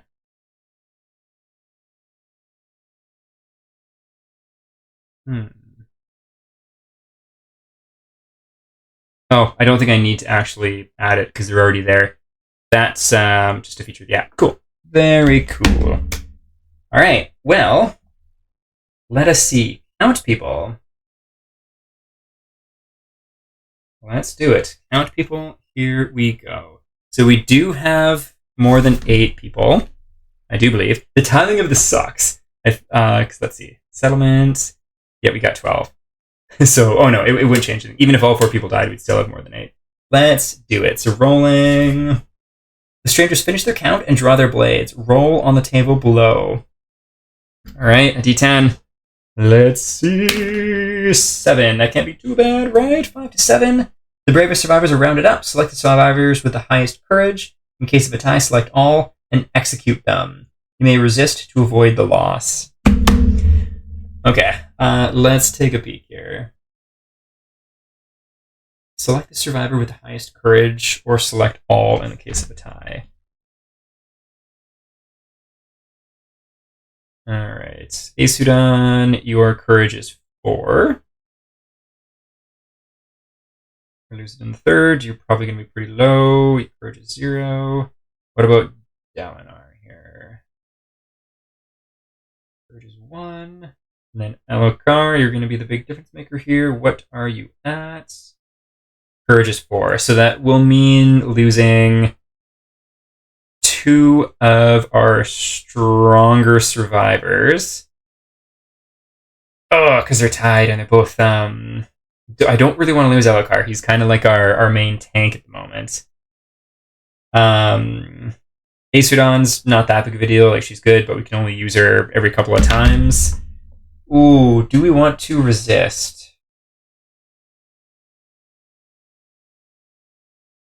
I'm kind of tempted to resist, but then I think I'd be losing 4, and we only have 12. Oh, I don't think resisting is the right call. Oh, I don't know.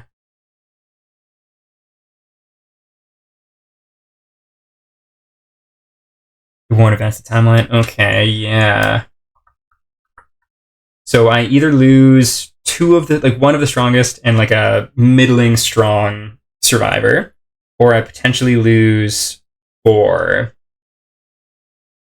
And if it's happening in this year, I could use the people that have the plague, and then there's a chance that they would die anyways.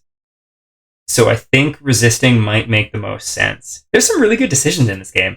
With Aeon Trespass, I'm often like, oh, this is the one for sure. But this one's like, oh man, there are repercussions. I think resisting is going to be the way to go. Yeah, I think that is going to be it. In which case, so that is a special showdown. Let's go ahead and add that to the timeline for this year. Armored Strangers. Add special showdown. Kingsman level 1. Done. All right. Well, I do believe I just got to go back to 69 is where it is. 69. A little bit further. Oh no, it's got to be 81. Where are we? Okay, here we are. So where is the special discounts? Develop, craft gear, innovate. Special Showdown. All right, so Special Showdown is at the very end, at least. Yeah, that's a good point. And actually, kind of like the Butcher fight, because now I think next time the Butcher comes up, I've got a firm handle on how he played, at least at level 1. And I think I'll have a much better shot against him. It'll be a good revenge match. So potentially the same thing with the Kingsman here. And at least I was kind of worried that I wouldn't be able to develop and or innovate and everything, but can still do that. So that is good. Alrighty, Rue. Well, let's keep going with the development here. So develop. Let's craft some gear. Alright, I just want to check out that boss Medney thing. What is the boss Medney? Where is boss menu.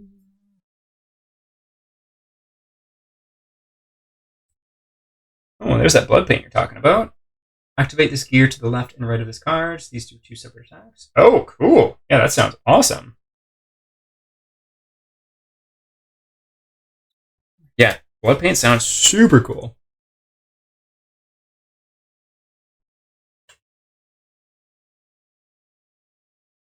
Raymond, where is that embedment thing? Where art thou? There we go. Boss Mendy. Boss is brave. While adjacent to you, insane survivors gain plus 1 speed. That doesn't sound that good to me, so I don't think we're going to bother making anything from there. We are going to make some rawhide stuff. I might actually just do that off camera.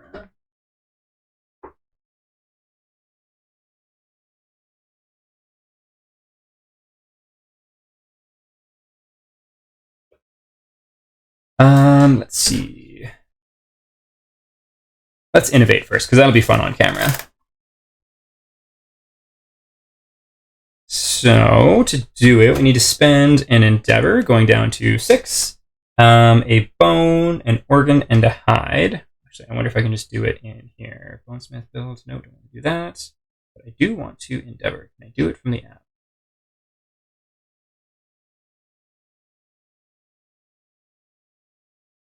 Oh, cool, I can. Let's see. Oh, cool. Well, funny enough, there's bloodletting. Or hobble. Okay, well, let's see what those two do, and we'll go from there. Go. Bloodletting. Hobble.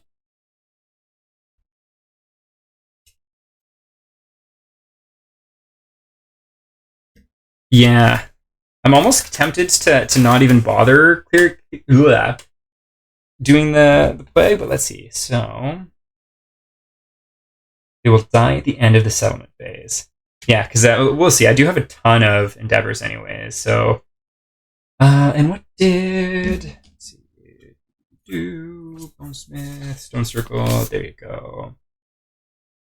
Requires paint, so paint is not bloodletting, so that's not as important as I thought. So breaking a vein, spend 1 resource and roll a d10, gain understanding, syncope, gain insanity, cured, gain 6+ insanity, and you can get rid of some injuries. Interesting. Hovel, survival limit +1.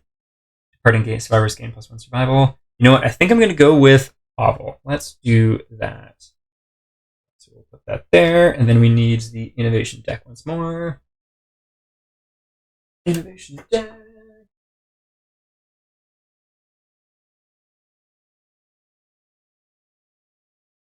And we are looking. Yeah. Yeah, so the timing there kind of works out amazingly, which is nice. Are these fighting or survivors? No, these are the innovations. So not optimal having a plague visiting us at the same time as the Kingsman, but it kind of works out in a way. Survival of the fittest.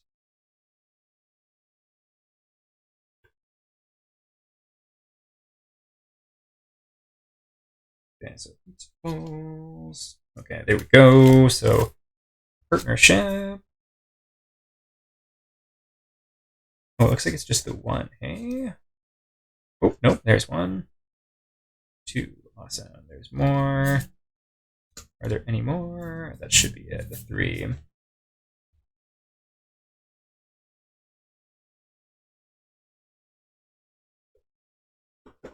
There we go. So, quick look at these. Departing survivors gain +1 survival. Nominated for intimacy. Give yourselves a serve name. Awesome. Bed. Survival limit +1. Rest. Ooh, nightmares. You cannot endeavor. Oh. Healing. Partnership. Nominate 2 survivors. They pair off. Each gains the partner ability. When you both arrive, gain survival up to survival limits. Partners may only nominate each other for intimacy when a partner dies. Or many partners gain random disorder. Interesting. Okay, so we'll add those to this deck once more. There we go, and Hovel. Nice. Very, very nice. Let's add Hovel there. Ooh, trigger story event, Hooded Knight. Well, let's go ahead and do that right meow.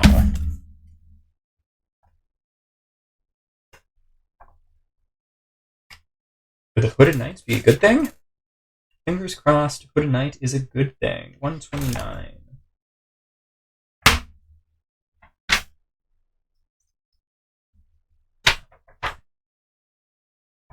27.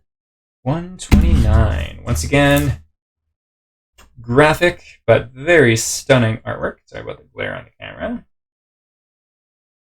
A stranger emerges from the darkness. If any survivor has the Twilight Sword, they duel the knight. Otherwise, his motives are inscrutable. Roll below on mysterious agenda. Alrighty.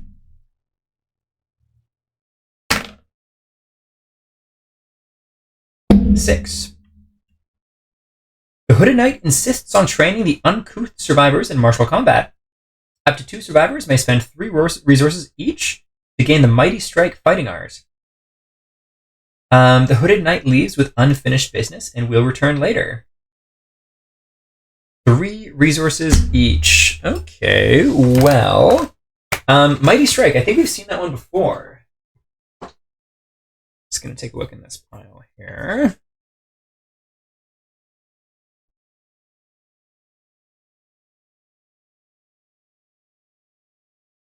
Timeless Eye, Cross Arm, Strategist, Tumble, Berserker, Extra Sense.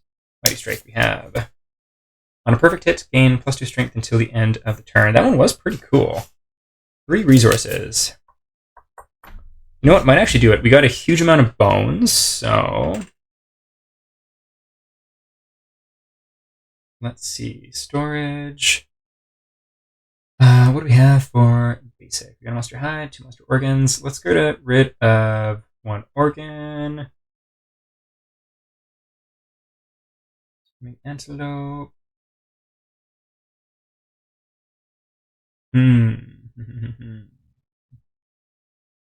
What was the blood paint used with? Because I don't really want to use that. Okay, bladder. We want to keep the bladder. Let's get rid of a beefsteak. And 1 shank bone. And who shall we give Mighty Strike to? On a perfect hit, gain +2 strength until the end of the attack. Kind of want to put it on our Lucidin, but I think giving it to someone else is probably the best call for now. Let's go ahead and give it to I feel like that's fitting for Zahel. Let's do that. Mighty Strike. Cool. Well, that's awesome. And unfinished business, and we'll return later. Cool.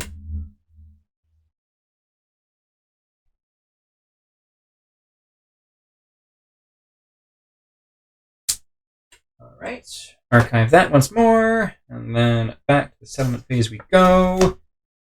Crafting gear. Is there anything we want to craft? I think I'll probably just do the crafting off camera just because I'm getting sleepy and I think I'll take way too long doing it live. And then we won't need to worry about the plague for now. So as far as other innovations, I think I'm definitely going to do intimacy, which I may as well do that now. Or try for intimacy, I should say.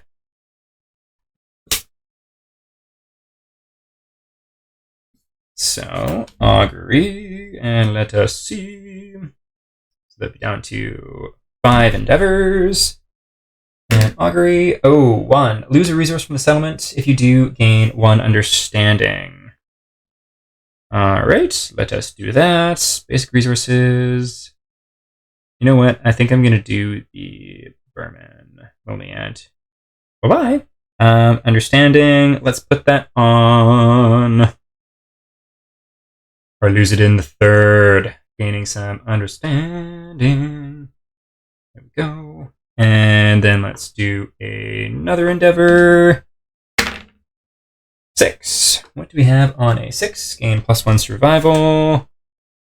I think our Lucidin has 0, so let's do that on you. Just the best boy. Then go down to 3, 4. Gain +1 survival. Anyone that we're worried about with survival, put it on. Acidon's not going to matter. She's not going to be with us. Let's put it on Zahel since we just gave him that fighting art. Go. And then spend another endeavor. 8. Intimacy. Perfect. Intimacy is on what page?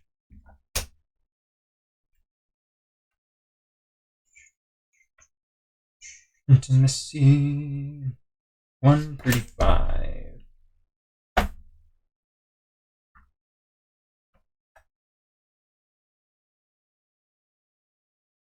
Curse. Intimacy 133, wrong page.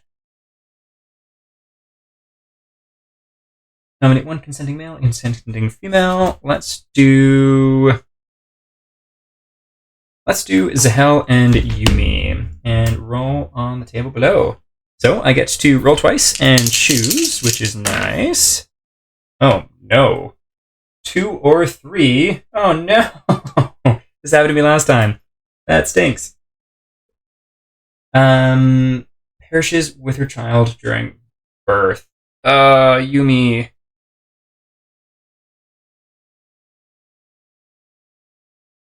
Childbirth. Oh, that's tragic. That's happened to me 2 lantern years in a row. Dead. And then +3 insanity on Zahel. So he's insane. Bummer, that stinks. Okay. Well, I think I'm gonna keep the last 2 endeavors for now, just in case with the plague thing. Meaning, I am going to sign off, do that little bit of crafting, make a bone weapon or 2, and a piece of rawhide. And yeah, Arluza, happy holidays once again. Hope you have a wonderful new year. And to anyone else watching, the same to you, be it streaming here on Twitch or posted in a couple weeks over on YouTube. And yeah, I feel like it's been a rough couple of goes for the settlement here of lasting integrity. We'll see how the Kingsman fight goes next time, and if anyone survives, if they suffer plague deaths or not. So yeah, tough goes all around, but real life is good, so can't complain. We shall see how the game goes next time.